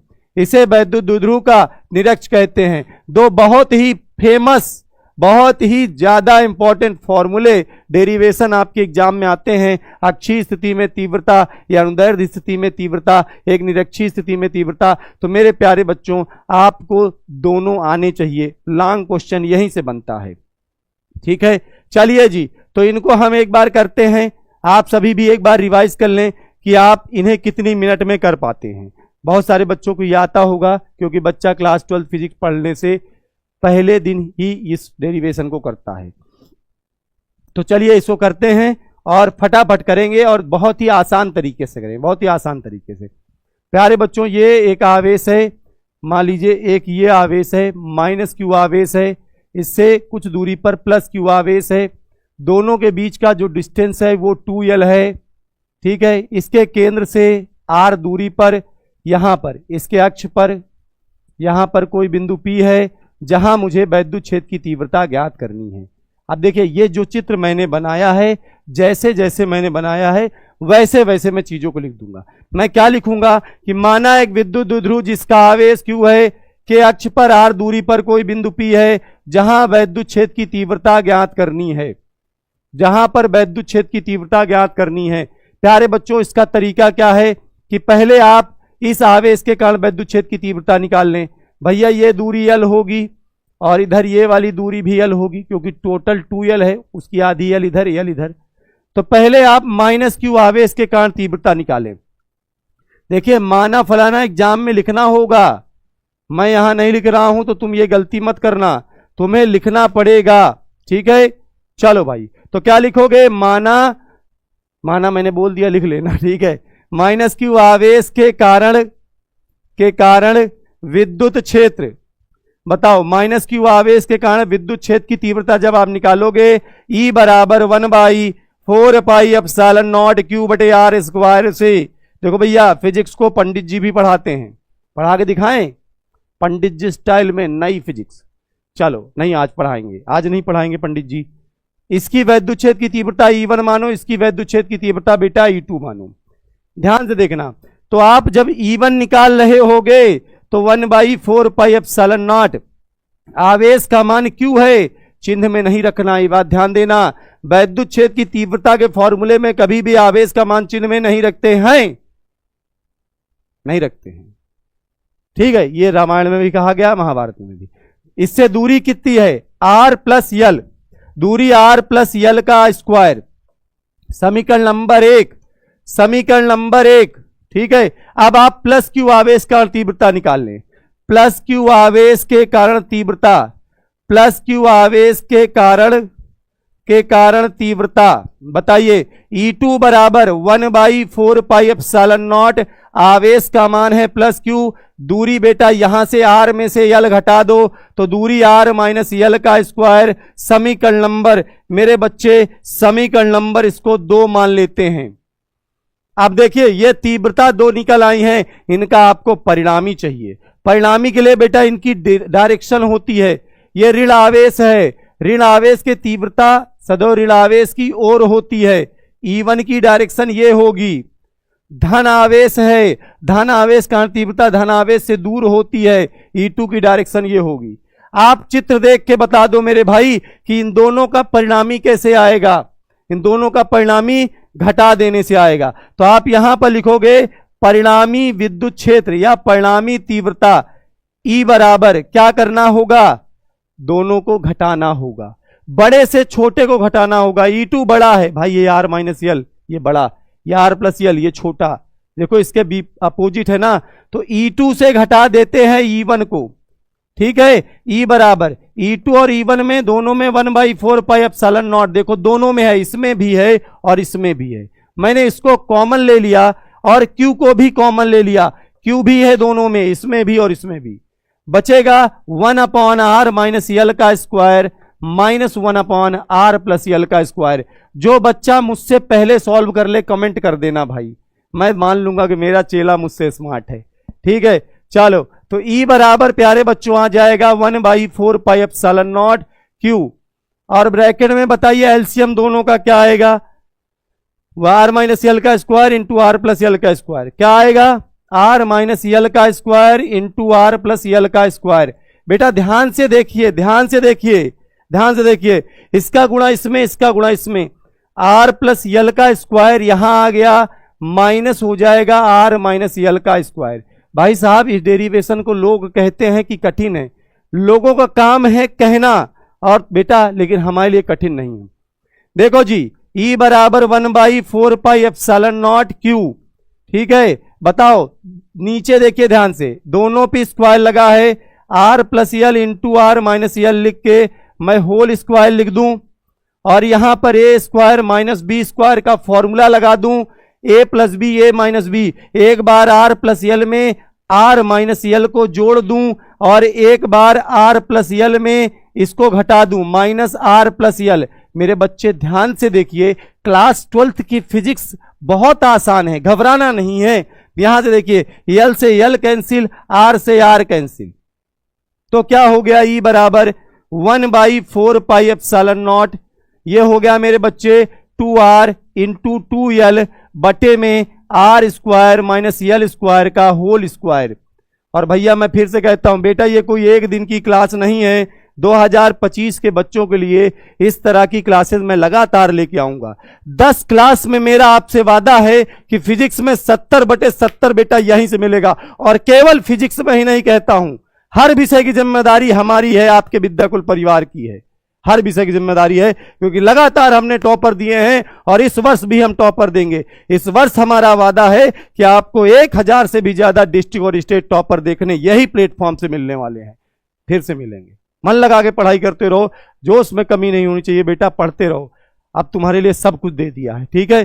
तो यहां से देखिए, चूंकि आपको परिभाषा बताते समय एक बात बताई गई कि दोनों आवेश अत्यंत अल्प दूरी पर रखे हों, बीच की जो दूरी है वो यल बहुत छोटी है, बहुत गरीब है, इसको नगण्य मान लो, इसको छोड़ दो। यल स्क्वायर को नगण्य मानने पर बेटा इसको नगण्य मान लेते हो तो यहां पर क्या बचेगा, ई बराबर बचेगा 1/4 पाई एप्सिलॉन नॉट। क्यू और 2l को साथ में रख लो। देखो भैया थोड़ा जल्दीबाजी में ध्यान से समझ लो, Q और 2l को साथ में रख लो क्योंकि ये दोनों मिलकर कुछ बन जाते हैं, और इंटू 2r है बटे में r स्क्वायर के साथ l स्क्वायर को तो हमने छोड़ दिया, r स्क्वायर का स्क्वायर तो r की पावर 4। बेटा एक r कट के क्यूब बचेगा, एक r कट के क्यूब बचेगा। ये q इंटू 2l को क्या कहते हैं, q इंटू 2l को क्या कहते हैं, इसको p कहते हैं, और अपॉन में r क्यूब। तो e बराबर 1/4 पाई एप्सिलॉन नॉट 2p/r³। बहुत आसान सा डेरिवेशन, बहुत ही चंद मिनटों में हमने खत्म कर दिया, ठीक है। चलो सर विद्याकुल से पढ़कर 94% आए थे, बहुत बहुत शुभकामनाएं, अग्रिम भवस की शुभकामनाएं, बेटा भविष्य में बहुत आगे जाओगे। आगे चलते हैं, निरक्षीय स्थिति या अनुप्रस्थ स्थिति। कुछ बच्चे कहते हैं कि ये वाला कठिन है, आप देख लीजिए कितना कठिन है, आपको मैं दिखाना चाहता हूं। -q आवेश है, +q आवेश है, निरक्ष पर प्यारे बच्चों आप जाओगे, निरक्ष पर जाओगे तो यहां पर एक बिंदु लेकर r दूरी पर, यहां पर बिंदु लेकर के आपको वैद्युत क्षेत्र की तीव्रता ज्ञात कर। तो देखिए ये टोटल दूरी आप बताइए बीच वाली क्या होती है, 2l होती है, तो इसकी आधी इधर l होगी, इधर l होगी। माना फलाना लिख लोगे, बहुत उसी भाषा में लिखना है, बहुत ही सिंपल, कि माना दो बिंदु आवेश या माना एक विद्युत द्विध्रुव जिसके बीच की दूरी 2l है, के निरक्ष पर r दूरी पर बिंदु P है जहां हमें विद्युत क्षेत्र की तीव्रता ज्ञात करनी है। ये दूरी r है, ये l है, तो बताओ बेटा ये वाली क्या होगी, रूट में r square plus l square. हमें यहां पर विद्युत क्षेत्र की तीव्रता ज्ञात करनी है बिंदु P पर, तो पहले हम निकालेंगे -q आवेश के कारण विद्युत क्षेत्र, -q आवेश के कारण विद्युत क्षेत्र। भाई मैं बड़े तेज लिखता हूं और बहुत ही सुंदर लिखता हूं, मेरी राइटिंग बहुत सुंदर है प्यारे बच्चों, क्योंकि मैंने यूपी बोर्ड के बच्चों को हमेशा पढ़ा करके सब्जेक्टिव पेपर की तैयारी कराई है, इसलिए मेरी राइटिंग अच्छी है। और आपसे भी कहता हूं लिख लिख करके आपको प्रैक्टिस करनी होगी, ठीक है। इस विद्युत क्षेत्र की तीव्रता को E1 मानो, 1/4 पाई एप्सिलॉन नॉट, आवेश का मान है Q, और बेटा यहां से दूरी रूट में r square plus l square का स्क्वायर लगा दोगे तो ये तीव्रता E1 बराबर आ जाएगी 1/4 पाई एप्सिलॉन नॉट Q बटे r square plus l square. इसको मान लीजिए आप समीकरण नंबर 1, इसको मान लीजिए समीकरण नंबर बेटा 1। इसी प्रकार से इस धन आवेश के कारण तीव्रता निकालोगे तो बेटा ये वाली दूरी भी r square plus l square होगी रूट के अंदर, ठीक है जी। आप समझो, लिखोगे +q आवेश के कारण, +q आवेश के कारण विद्युत क्षेत्र की तीव्रता, तो E2 बराबर हमने लिख दिया, तो 1/4 पाई एप्सिलॉन नॉट, आवेश का मान Q है, दूरी वही है, स्क्वायर करने पर प्यारे बच्चों वही आ जाएगा। समीकरण नंबर इसे 2 मान लो। आप समीकरण 1 और 2 को ध्यान से देखें, दोनों के मान वही आ रहे हैं, तो हम यहां पर लिख सकते हैं कि समीकरण नंबर 1 व 2 से हमारा E1 जो है वो E2 के बराबर है, और दोनों को बराबर करके मैं कुछ देर के लिए x मान लेता हूं, दोनों को बराबर में मैं x मान लेता हूं। आसान तरीके से बताऊंगा ये वाला फॉर्मूला, बहुत ही आसान तरीके। बेटा तेज नहीं पढ़ा रहा हूं, समय कम है, समय बहुत कीमती है ना। यहां से आप चैप्टर 1 से पढ़ के अंतिम चैप्टर तक को संपूर्ण रिवीजन और अंशाल्व के साथ पढ़ना चाहते हो तो उस दृष्टि से समय कम है, तो मैं आपको थोड़ा सा स्पीड में पढ़ाऊंगा। बेटा आप सब इस वीडियो को दोबारा देख सकते हो, है ना, दोबारा देख सकते हो, पीडीएफ आपको क्लास के बाद दे दूंगा, ठीक है। चलिए, -q आवेश के कारण बेटा तीव्रता इधर हो जाएगी E1, और धन आवेश के कारण तीव्रता सदैव बाहर की ओर होती, E2 इधर हो जाएगी। अब यहां पर आप देखिए E1 E2 ना तो सेम डायरेक्शन में है ना तो अपोजिट डायरेक्शन में है, बीच में एक एंगल बन रहा है, यहां पर ये एंगल बन रहा है, इसको मैं 2θ मान लेता हूं, बीच में एंगल बन रहा। अब आप कहोगे सर 2 थीटा क्यों मानूं? बेटा मैंने इसके समांतर एक रेखा खींची, ये वाला कोण टोटल 2 थीटा है, 2 भागों में बढ़ गया, ये थीटा हो गया और ये वाला भी थीटा हो गया। अब ध्यान से समझिए चीजों को, समांतर रेखा है, तिर्यक रेखा काट रही है, ये कोण थीटा है तो ये वाला भी थीटा होगा। ठीक है जी। हमें बिंदु P पर परिणामी क्षेत्र चाहिए, हमें बिंदु P पर बताओ क्या चाहिए? परिणामी क्षेत्र चाहिए। तो बताइए फॉर्मूला यहां पर क्या लगेगा? E बराबर root of E1 square plus E2 square plus 2E1 E2 cos theta, यही फॉर्मूला लगेगा बेटा। कॉस थीटा छोड़ के मैं सीधे इसे 2 थीटा लिख दूं तो कोई दिक्कत है? बताइए, ध्यान से बताना। 2 थीटा लिख दिया क्योंकि बीच का एंगल मैंने 2 थीटा माना है। अब एक बात आती है, देखिए E1 और E2 दोनों को मैंने x के बराबर मान रखा है, E1 भी मैंने x माना है, E2 भी x माना है। तो E1 की जगह भी बेटा मैं x रख दूं, इसकी जगह भी x रख दूं, 2x इंटू x कर दूं, cos 2 थीटा कर दूं। ध्यान से समझो, बिल्कुल परेशान नहीं होना है। मैं खड़ा हूं बेटा, मैं खड़ा हूं, परेशान नहीं होना। ठीक है, चलो अब यहां से बताइए E बराबर रूट के अंदर देखिए ध्यान से, एक्स स्क्वायर कितना हो गया? 2x स्क्वायर हो गया और 2x स्क्वायर कॉस 2 थीटा हो गया। बेटा दोनों से कुछ कॉमन, कुछ टीचर इसको बहुत हवा बताते हैं, ये डेरिवेशन को कठिन कर देते हैं, पता नहीं कौन कौन सी डायरेक्शन बता देते हैं। बच्चा बेचारा पागल हो जाता है, कहता है सर जी क्या ये इतना भी कठिन हो सकता है?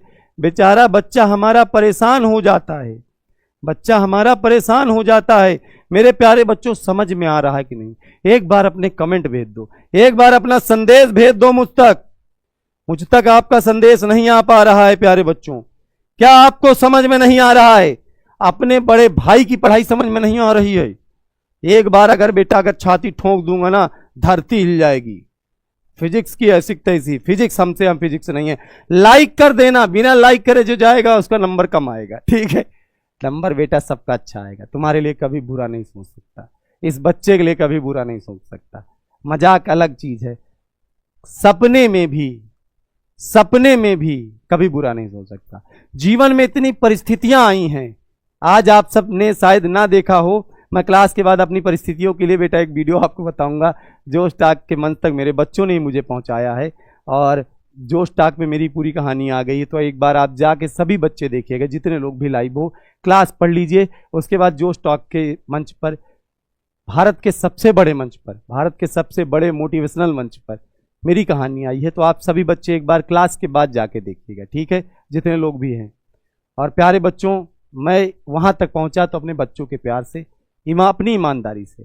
मैंने बच्चे के प्रति कभी भी सपने में गलत नहीं सोचा। मेरा ये बच्चा मेरे लिए सब कुछ है। तो चलो प्यारे बच्चों, हम लोग पढ़ते हैं, वीडियो बाद में देखेंगे, पहले पढ़ते हैं। 2x स्क्वायर को कॉमन ले लो बेटा, 1 प्लस कॉस 2 थीटा बचेगा। अब कॉस 2 थीटा का एक फॉर्मूला होता है, प्यारे बच्चों, 2 cos square theta minus 1, plus 1 minus 1 cancel हो जाएगा।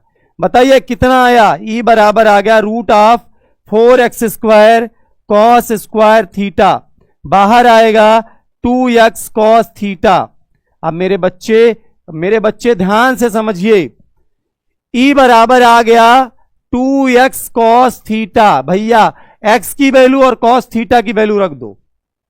x की वैल्यू E1 है, x की वैल्यू E2 है, ये है। तो बताओ E बराबर 1/4 पाई एप्सिलॉन नॉट Q बटा R square plus L square, ये x की वैल्यू है, 2 इंटू है। कॉस थीटा की वैल्यू आप चित्र से क्यों नहीं निकाल लेते जी? कॉस थीटा, ये देखो कोण थीटा है, बराबर फॉर्मूला आधार बटे कर्ण, आधार L है और कर्ण में ये है L बटे root of R square plus L square. ये कॉस थीटा की वैल्यू मैंने चुपके से निकाल दी, यही वाली वैल्यू हम यहां पर रख देंगे, L upon root of R square plus L square. बच्चों खत्म, टाटा bye bye. 1/4 pi epsilon naught Q into 2L और बटे में R square plus L square, यहां पर पावर 1 है, यहां पावर 1/2 है, टोटल जुड़कर 3/2 हो जाएगी। एल स्क्वायर को छोड़ दोगे, एल स्क्वायर को जब आप छोड़ दोगे तो ई बराबर ये 1/4 पाई एप्सिलॉन नॉट। बेटा Q इंटू 2L को P कहते हैं, नीचे ये खत्म हो गया। आर स्क्वायर की पावर 3/2 है, पावर पे पावर हो तो गुणा हो जाता है जी, ये आर क्यूब बन जाएगा जी। लीजिए ई का मान आ गया, आ गया, हाँ समझ में आ रहा है। रुकेगा नहीं बेटा, वीडियो चलता रहेगा, चलता रहेगा, रुक नहीं पाएगी, कोई ताकत दुनिया की कोई नहीं रोक पाएगी, ठीक है। चलिए अब मैं थोड़ा आपको मैंने जो पढ़ाया है उसके आधार पे दिखाता हूं कि क्या आप सवाल कर पाते हैं, क्या आप सवाल कर पाते हैं प्यारे बच्चों। अच्छा, गॉस की प्रमेय अभी मैंने पढ़ाई नहीं है, गॉस की प्रमेय नहीं पढ़ाई है, ठीक है। क्या है सवाल? ओ, गॉस की प्रमेय से ही सब सारे सवाल आ रहे हैं चलो अगला पहले एक दो चीजें और पढ़ लेते हैं, फिर करते हैं, ठीक है। फिर हम देखते हैं कि हमारा कॉन्फिडेंस लेवल कहाँ जाता है, फिर हम देखते हैं कि हमारा कॉन्फिडेंस लेवल कहाँ जाता है। ध्यान से देखना बेटा, थोड़ा सा, बहुत ज़्यादा स्लाइड है, समय बहुत कम है, स्लाइड बहुत ज़्यादा है, ठीक है। आप परेशान नहीं होना है, मैं खड़ा हूं ना तुम्हारे साथ, मैं जब तक खड़ा हूं। एक समान वैद्युत क्षेत्र में वैद्युत द्विध्रुव पर लगने वाला बल युग्म आघूर्ण, बेटा बहुत आसान है। एक समान वैद्युत क्षेत्र आपको ई लेना है, इसमें वैद्युत क्षेत्र में एक वैद्युत द्विध्रुव को रख देना है। ये देखिए, एक प्लस क्यू आवेश होता है, दूसरे सिरे पर माइनस क्यू आवेश, बीच में सिरों के बीच की दूरी क्या होती है? 2L दूरी होती है। मान लीजिए छेद की दिशा से थीटा कोण बना रहा है, थीटा कोण बना रहा है, आपको क्या निकालना है? बल युग्म आघूर्ण निकालना है। देखिए इस सिरे पर प्लस क्यू सिरे पर बल जो लगेगा वो इधर लगेगा, और ये माइनस क्यू सिरा है तो इस पर बल इधर लगेगा। और किसी भी वैद्युत क्षेत्र ई में आवेश क्यू के कारण लगने वाला बल होता है QE। बेटा आपकी एनर्जी कम हो गई, शेयर नहीं होंगे, क्लास में बच्चे कम हो गए, बेइज्जती करवा रहे हो तुम लोग आज, है ना। अब देखिए आपको बल का मान पता चल गया, मैं सीधे बल आघूर्ण निकालना समझाता हूं। आप यहां पर थोड़ा बहुत माना फलान लिख दीजिएगा कि माना एक समान वैद्युत क्षेत्र में एक वैद्युत द्विध्रुव रखा है, प्लस क्यू सिरे पर लगने वाला बल QE, माइनस क्यू सिरे पर लगने वाला बल QE।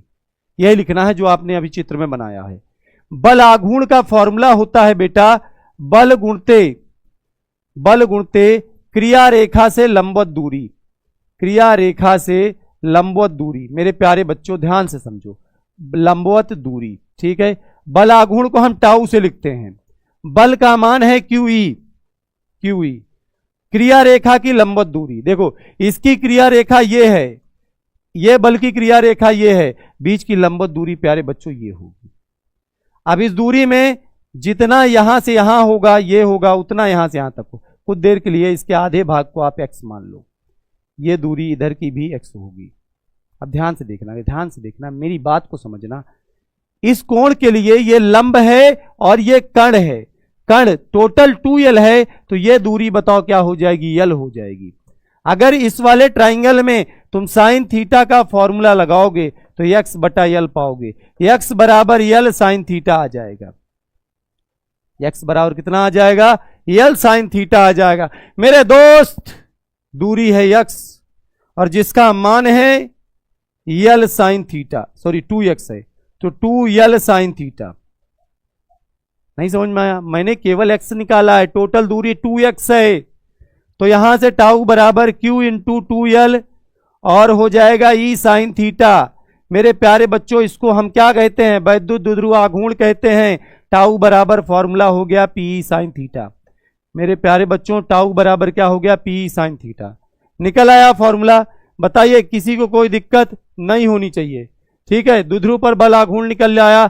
आपसे कभी कभी पूछा जाता है अधिकतम बल आघूर्ण क्या होगा, अधिकतम बल आघूर्ण क्या होगा? तो मेरे भाई तुम्हारे पास फॉर्मूला है टाउ बराबर PE साइन थीटा, टाउ बराबर फॉर्मूला है PE साइन थीटा। अब देखिए इस फॉर्मूले से, अगर इस फॉर्मूले से आपको अधिकतम बल आघूर्ण के लिए कहे, अधिकतम बल आघूर्ण के लिए कहे, तो याद रखना थीटा का मान 90 होगा, तब ये बल आघूर्ण अधिकतम होगा, तब ये बल आघूर्ण कितना होगा? अधिकतम होगा। और वह अधिकतम बल आघूर्ण जो होगा वो होगा PE साइन 90 की वैल्यू 1, तो टाउ मैक्सिमम बराबर कितना आ जाएगा? PE आ जाएगा। ध्यान दीजिएगा टाउ मैक्सिमम बराबर कितना आ जाएगा, पी आ जाएगा। ये होता अधिकतम बल आघूर्ण। न्यूनतम बल आघूर्ण बेटा न्यूनतम कितना हो जाएगा, तो टाउ बराबर पी साइन थीटा से जो न्यूनतम होगा वो थीटा बराबर 0 पर होगा।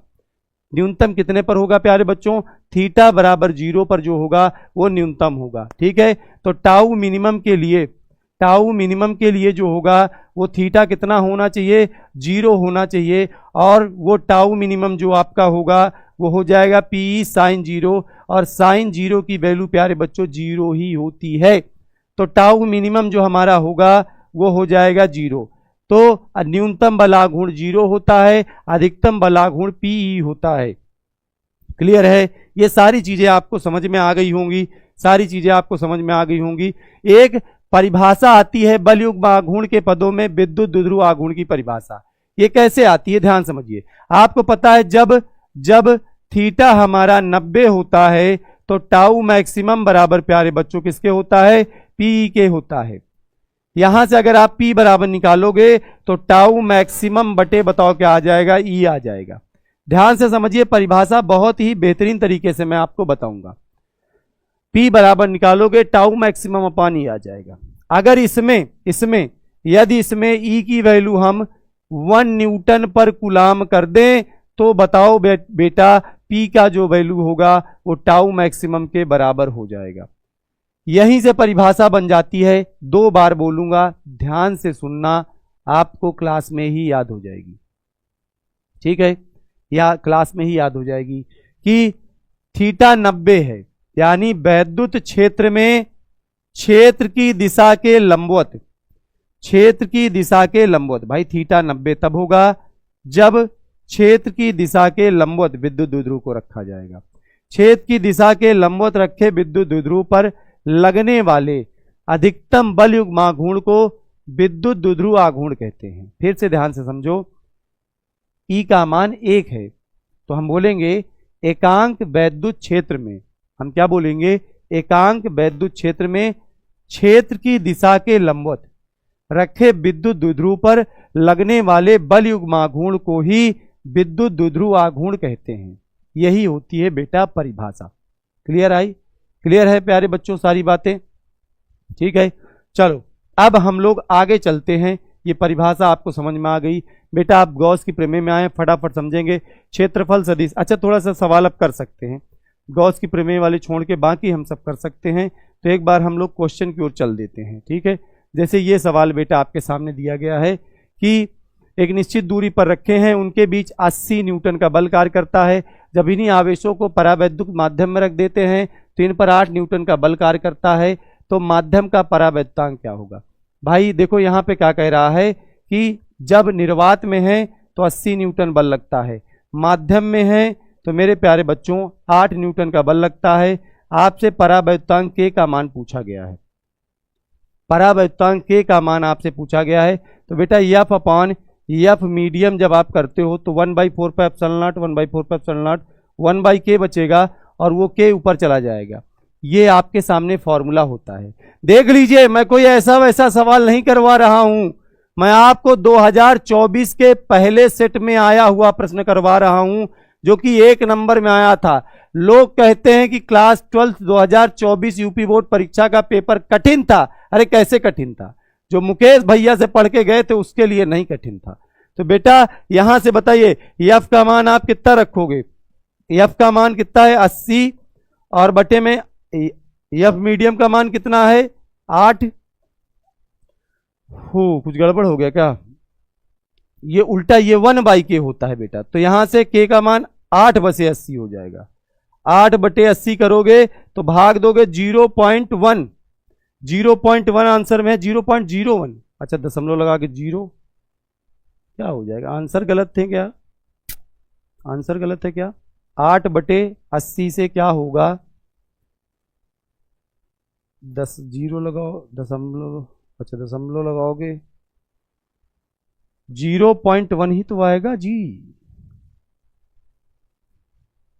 गड़बड़ हो गया, मैं क्या कर रहा हूं, 8/80 भाग नहीं हो रहा यार, 8/80 से 1/10 कर लो, 0.1 ही तो आएगा। बेटा हो सकता है इसका कोई आंसर गलत हो गया हो, टाइपिंग में कोई मिस्टेक हो गई हो, 0.1 आएगा। ठीक है, अच्छा 10 भी तो ऑप्शन में है, 80/8 करोगे 10 ऑप्शन में है, ये है तो सही, बी ऑप्शन सही है। क्या गड़बड़ हो गया, पढ़ाते पढ़ाते क्या करें।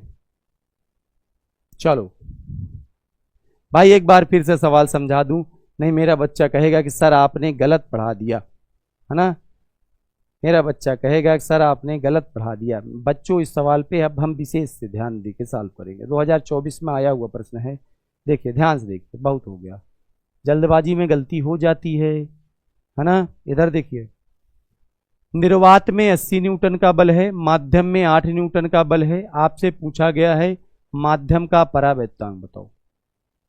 निर्वात में जो बल है एफ एयर बराबर 80 न्यूटन, माध्यम में जो बल है एफ मीडियम बराबर 8 न्यूटन, के बराबर आपसे पूछा गया है माध्यम में बल बटे निर्वात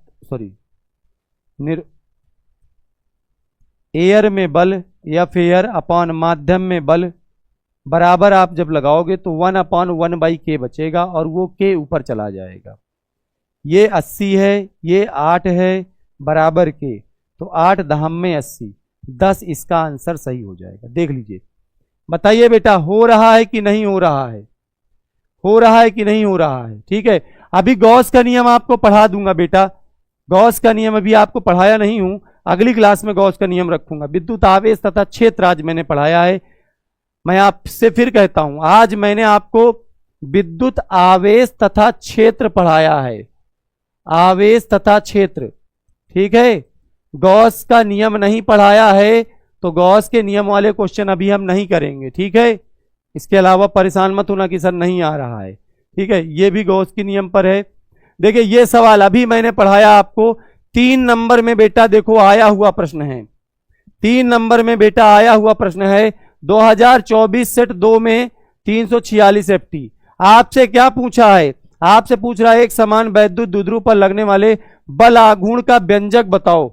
बल आघूर्ण टाउ बराबर बेटा बताओ क्या होता है, पी साइन थीटा। क्या आप इसका व्यंजक नहीं निकाल पाओगे? अभी मैंने आपके सामने इसको हल करके बताया है, अभी मैंने इसको हल करके बताया बेटा, आप सब इसको निकाल लोगे। अगला सवाल देख लो, क्या कह रहा है कि एकांक धन आवेश विद्युत क्षेत्र के प्रत्येक बिंदु पर समान बल अनुभव करता है, विद्युत क्षेत्र कैसा होगा।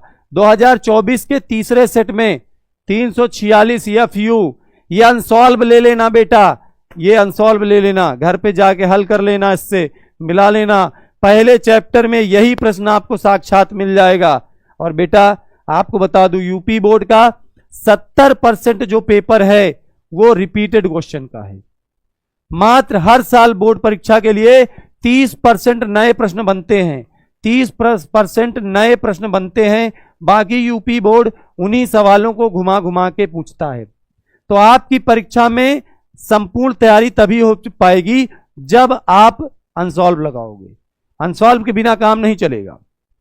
देखिए कह रहा है एकांक धन आवेश को विद्युत क्षेत्र के प्रत्येक बिंदु पर समान बल का अनुभव हो। बेटा अगर 1 कूलाम का आवेश है, ठीक है, उसे प्रत्येक बिंदु पर समान बल का अनुभव होता है, तो बताइए E बराबर F/Q0 से, E बराबर F/Q0 से अगर आप देखेंगे इसका मान 1 रख देंगे तो E बराबर किसके आ जाएगा, F के आ जाएगा। इसका मतलब विद्युत क्षेत्र कैसा है, एक समान है, एक समान है। आई बात समझ में। चलिए अगला प्रश्न मैं आपके सामने रखता हूं, प्यारे बच्चों देख लीजिए, अभी अभी मैंने पढ़ाया है विद्युत विभव। अच्छा विभव तो अगले चैप्टर का है, अगले चैप्टर का है। विद्युत फ्लक्स को परिभाषित कीजिए। फ्लक्स पढ़ा दिया जाए, फ्लक्स पढ़ा दिया जाए बेटा, आप बताओ एक बार, फ्लक्स पढ़ा दिया जाए। मैं गॉस की प्रमेय में नहीं घुसना चाह रहा था अभी, क्योंकि वो एक अलग टॉपिक हो जाता। आपको लग रहा हो कि ऐसा कुछ है तो गॉस का प्रमेय बहुत सवाल आ रहे हैं, ओहो गॉस का प्रमेय पढ़ाना ही होगा। ठीक है, चलिए जी गॉस की प्रमेय पे चलते हैं हम लोग गॉस की प्रमेय पर चलते हैं। ठीक है, गॉस की प्रमेय पे चलते हैं मेरे प्यारे बच्चों, और ये सारे सवाल लगा लेना। और एक बार फिर से बेटा आप सबसे कहता हूं, कल की ये क्लास भूलना मत, कल की क्लास शेयर करो अपने सभी दोस्तों तक। अंकित सर की विलियन की क्लास है शाम 7 बजे, ठीक है, और अपने सभी शिक्षकों को टैग मत करना मत भूलना, Mukesh sir Vidyakul, Somesh sir Vidyakul, Sumit sir Vidyakul, Shivam sir Vidyakul, Rishi sir Vidyakul, Ankit sir, Sankalp sir, सभी को टैग करो, अपने सभी शिक्षकों को टैग करो, हैशटैग लगाओ UP70 विद्याकुल, जिस जिले से हो उस जिले का कोड लिख करके, hashtag power of Vidyakul, hashtag अब की बार 450 पार। मेरे बच्चों देखो एक बात बता दूं, हमारे बच्चे ही हमारे सबसे बड़े, हमारी इस मुहिम का हिस्सा हैं, हमारे बच्चे ही हमारे सबसे बड़े इस मुहिम का हिस्सा हैं। हम लोग का जो लक्ष्य है कि हम यूपी बोर्ड के हर गांव तक पहुंचे, वो मेरे बच्चे ही मुझे पहुंचा सकते हैं। ठीक है, तो सभी लोग एक बार शेयर करिएगा आज के सेशन को, और इसके बाद आचार्य ऋषि सर की क्लास के लिए भी तैयार हो जाओ। प्यारे बच्चों, हम लोग गॉस की प्रमेय थोड़ा सा पढ़ लेते हैं। क्षेत्रफल सदिश क्या है? तो बेटा क्षेत्रफल एक सदिश राशि होती है जिसकी दिशा सदैव पृष्ठ पर लंबवत होती है। जैसे ये कोई क्षेत्रफल रखा है तो इसकी दिशा सदैव पृष्ठ के लंबवत होगी और इसी को हम क्षेत्रफल सदिश कहते हैं। जैसे ये फोन है, फोन का ये सरफेस है, इस पर परपेंडिकुलर ये जो लाइन होगी इसे हम क्या कहेंगे? क्षेत्रफल सदिश। ये फोन की परपेंडिकुलर जो लाइन होगी इसे क्षेत्रफल सदिश कहेंगे। क्षेत्रफल सदिश को हम कैसे व्यक्त करते हैं? लिखते हैं वेक्टर ए बराबर ए इंटू ए कैप लिख देते हैं। ठीक है, ये हो जाता है क्षेत्रफल सदिश। आपके एग्जाम में क्षेत्रफल सदिश नहीं पूछेगा, परेशान मत होना। अब हम लोग चलते हैं आवेश के कारण, सतत आवेश वितरण। पहले आप समझेंगे सतत आवेश वितरण क्या होता है। सतत आवेश वितरण क्या होता है इसको ध्यान से समझ लीजिए। ठीक है, देखो बेटा, ये गॉस की प्रमेय पढ़ने के लिए बहुत इंपॉर्टेंट है। उसके पहले आपको पढ़ना पड़ेगा, अगर यल लंबाई का कोई तार है, यल लंबाई का कोई तार है और इसको हम धन आवेश दे दें, इसको ढेर सारा हम धन आवेश दे दें, इसकी यल लंबाई पर बताओ कितना आवेश है? यल लंबाई पर जो आवेश है वो कितना है? वो है Q। तो इसकी एकांक लंबाई पर कितना आवेश होगा? Q/L। बेटा एकांक लंबाई पर जो आवेश होता है उसको हम ये रेखीय आवेश घनत्व कहते हैं। रेखीय आवेश घनत्व क्या है? किसी भी चालक की एकांक लंबाई पर जो आवेश होता है उसे रेखीय आवेश घनत्व कहते हैं। फिर आता पृष्ठीय आवेश घनत्व। ये कोई बेटा क्षेत्रफल है, ये क्षेत्रफल है A और इसको हमने +Q चार्ज दे दिया। ठीक है जी, तो A क्षेत्रफल कितना आवेश है? Q आवेश। एकांक क्षेत्रफल Q/A, इसी को हम कहते हैं पृष्ठीय आवेश घनत्व Q/A। सिग्मा से लिखते हैं Q/A। फॉर्मूला क्या है? सिग्मा बराबर Q/A। इसको क्या कहेंगे? पृष्ठ आवेश घनत्व कहेंगे। सरफेस चार्ज डेंसिटी मात्रक होता है कूलाम पर मीटर स्क्वायर। और इसी तरीके से बेटा एक होता है आयतन आवेश घनत्व, जिसे हम रो से लिखते हैं, बराबर होता है Q/V। इसका मतलब होता है एकांक आयतन में संचित आवेश की मात्रा, जिसको आयतन आवेश घनत्व कहते हैं। देखिए एक आदत आप सबकी खराब है, आप में से जितने बच्चे चले गए मैं उनके लिए कह रहा हूं कि आप किसी लेक्चर में धैर्य नहीं बना पाते हैं और मुझसे चाहते हैं कि मैं आपको एक लेक्चर में सारा चैप्टर पढ़ा दूं। समय लगता है, आप समय नहीं दोगे बेटा तो चीजें समाप्त नहीं हो पाएंगी, अच्छे तरीके से नहीं हो पाएंगी। और एक बात मैं आप सबसे कहता हूं, इंपॉर्टेंट बता देने से बेटा आपका काम नहीं चलेगा, इंपॉर्टेंट आना चाहिए तुम्हें। मैं तुम्हें सारी चीजें बता दूं कि ये इंपॉर्टेंट है, ये इंपॉर्टेंट, ये इंपॉर्टेंट है, उससे तुम्हें आएगा कहां से? आना चाहिए ना। वैद्युत फ्लक्स क्या है? तो वैद्युत फ्लक्स समझने वाली भाषा में बेटा, जैसे कोई धन आवेश है, इसके चारों ओर एक वैद्युत क्षेत्र बन जाता है, वैद्युत क्षेत्र बन जाता है। अब इस वैद्युत क्षेत्र में आप कोई सरफेस रख दो, कोई पृष्ठ रख दो, ये यहां पर हमने एक सरफेस रख दिया, एक पृष्ठ रख दिया, तो इस पृष्ठ से जितनी वैद्युत बल रेखाएं गुजरती हैं उन बल रेखाओं की संख्या को हम लोग कहते हैं वैद्युत फ्लक्स। ठीक है, इसे हम फाई से लिखते हैं। किससे लिखते हैं? फाई से लिखते हैं, वैद्युत फ्लक्स को फाई से लिखते हैं। और अगर मान लीजिए कहीं पर किसी स्थान पर यह पृष्ठ रखा है, ये वैद्युत क्षेत्र की, इसके क्षेत्रफल की दिशा हो गई, ये किसकी दिशा हो गई? इसके क्षेत्रफल की दिशा हो गई। मान लीजिए इसके क्षेत्रफल की दिशा से थीटा कोण पर वैद्युत क्षेत्र E है, थीटा कोण पर, तो फ्लक्स का फॉर्मूला होता है प्यारे बच्चों EA cos थीटा, और इसका एक वेक्टर फॉर्म भी होता है वेक्टर E.A। ठीक है, वेक्टर E.A, ये होता है वैद्युत फ्लक्स। ठीक है, चलिए अब मैं सारी चीजें बेटा अगली क्लास में पढ़ाऊंगा। आज की क्लास में इतना ही रखता हूं। दो चार बातें आप सबको बताना चाहता हूं कि देखो इस क्लास की ये सारी पीडीएफ जैसे मैंने आपको पढ़ाया है और पढ़ाने के अलावा आप सबके लिए ये सारे क्वेश्चन मैंने आपके लिए निकाल रखे हैं, सारे क्वेश्चन अलग से आपके लिए निकाल रखे हैं, ठीक है, जो कि पिछले 3 सालों में 2022 से 2024 की बोर्ड परीक्षा में आए हैं के सातों सेट आप सब जान लो कि आपके यूपी बोर्ड में 7 सेट का पेपर बनता है। बनता तो 10 सेट का है, लेकिन बच्चों के बीच 7 सेट रख दिया जाता है। 3 सेट सरकार अपने सिक्योरिटी के लिए रखती, कहीं पे लीक हो जाए तो उसको दोबारा करा सके। सातों सेट का पेपर मैंने आपके लिए बेटा इस चैप्टर के सारे क्वेश्चन निकाल रखे हैं, तो ये पीडीएफ मैं आपको दे दूंगा। पीडीएफ आपको कहां मिलेगी? आपको पीडीएफ के लिए UP board Hindi medium Vidyakul Telegram channel, Hindi medium Vidyakul Telegram channel पर आपको मिल जाएगी। टेलीग्राम चैनल पे ज्वाइन कर लो। व्हाट्सएप पे भी हमारा ग्रुप है, व्हाट्सएप पे भी हमारा चैनल है UP board Hindi medium Vidyakul के नाम से, उसे भी आप ज्वाइन कर लें। वहां पर ये पूरा पीडीएफ दे दूंगा। इस पूरे चैप्टर के जितने भी अनसॉल्व में आए हुए प्रश्न हैं वो सारे मैं आपको दे दूंगा। ये देखिए सारे अनसॉल्व में किस सन में आए हैं, किस सेट में आए हैं। 7 नंबर से ज्यादा बेटा इस चैप्टर से नहीं आता है। साथ में ये सारे क्वेश्चन मैं आपको दे दूंगा। फिर से आप सभी को बताना चाहता हूं बेटा कि ये हमारी रणभूमि सीरीज में केवल मेरी क्लास आपको नहीं करना है। आपको अगर टॉपर बनना है तो मेरी क्लास के अभी तुरंत बाद आचार्य ऋषि सर की हिंदी की क्लास करनी होगी। आपको करनी होगी बेटा, पढ़ना होगा तभी टॉपर बनोगे। केमिस्ट्री की क्लास कल आएगी शाम 7 बजे, फिर मैथ बायो की क्लास आएगी, तो मैथ बायो की साथ में क्लास चल रही होगी। तो आप सभी अगर टॉपर बनने का सपना देख चुके हो तो मेरे प्यारे बच्चों ये सारी क्लास करना।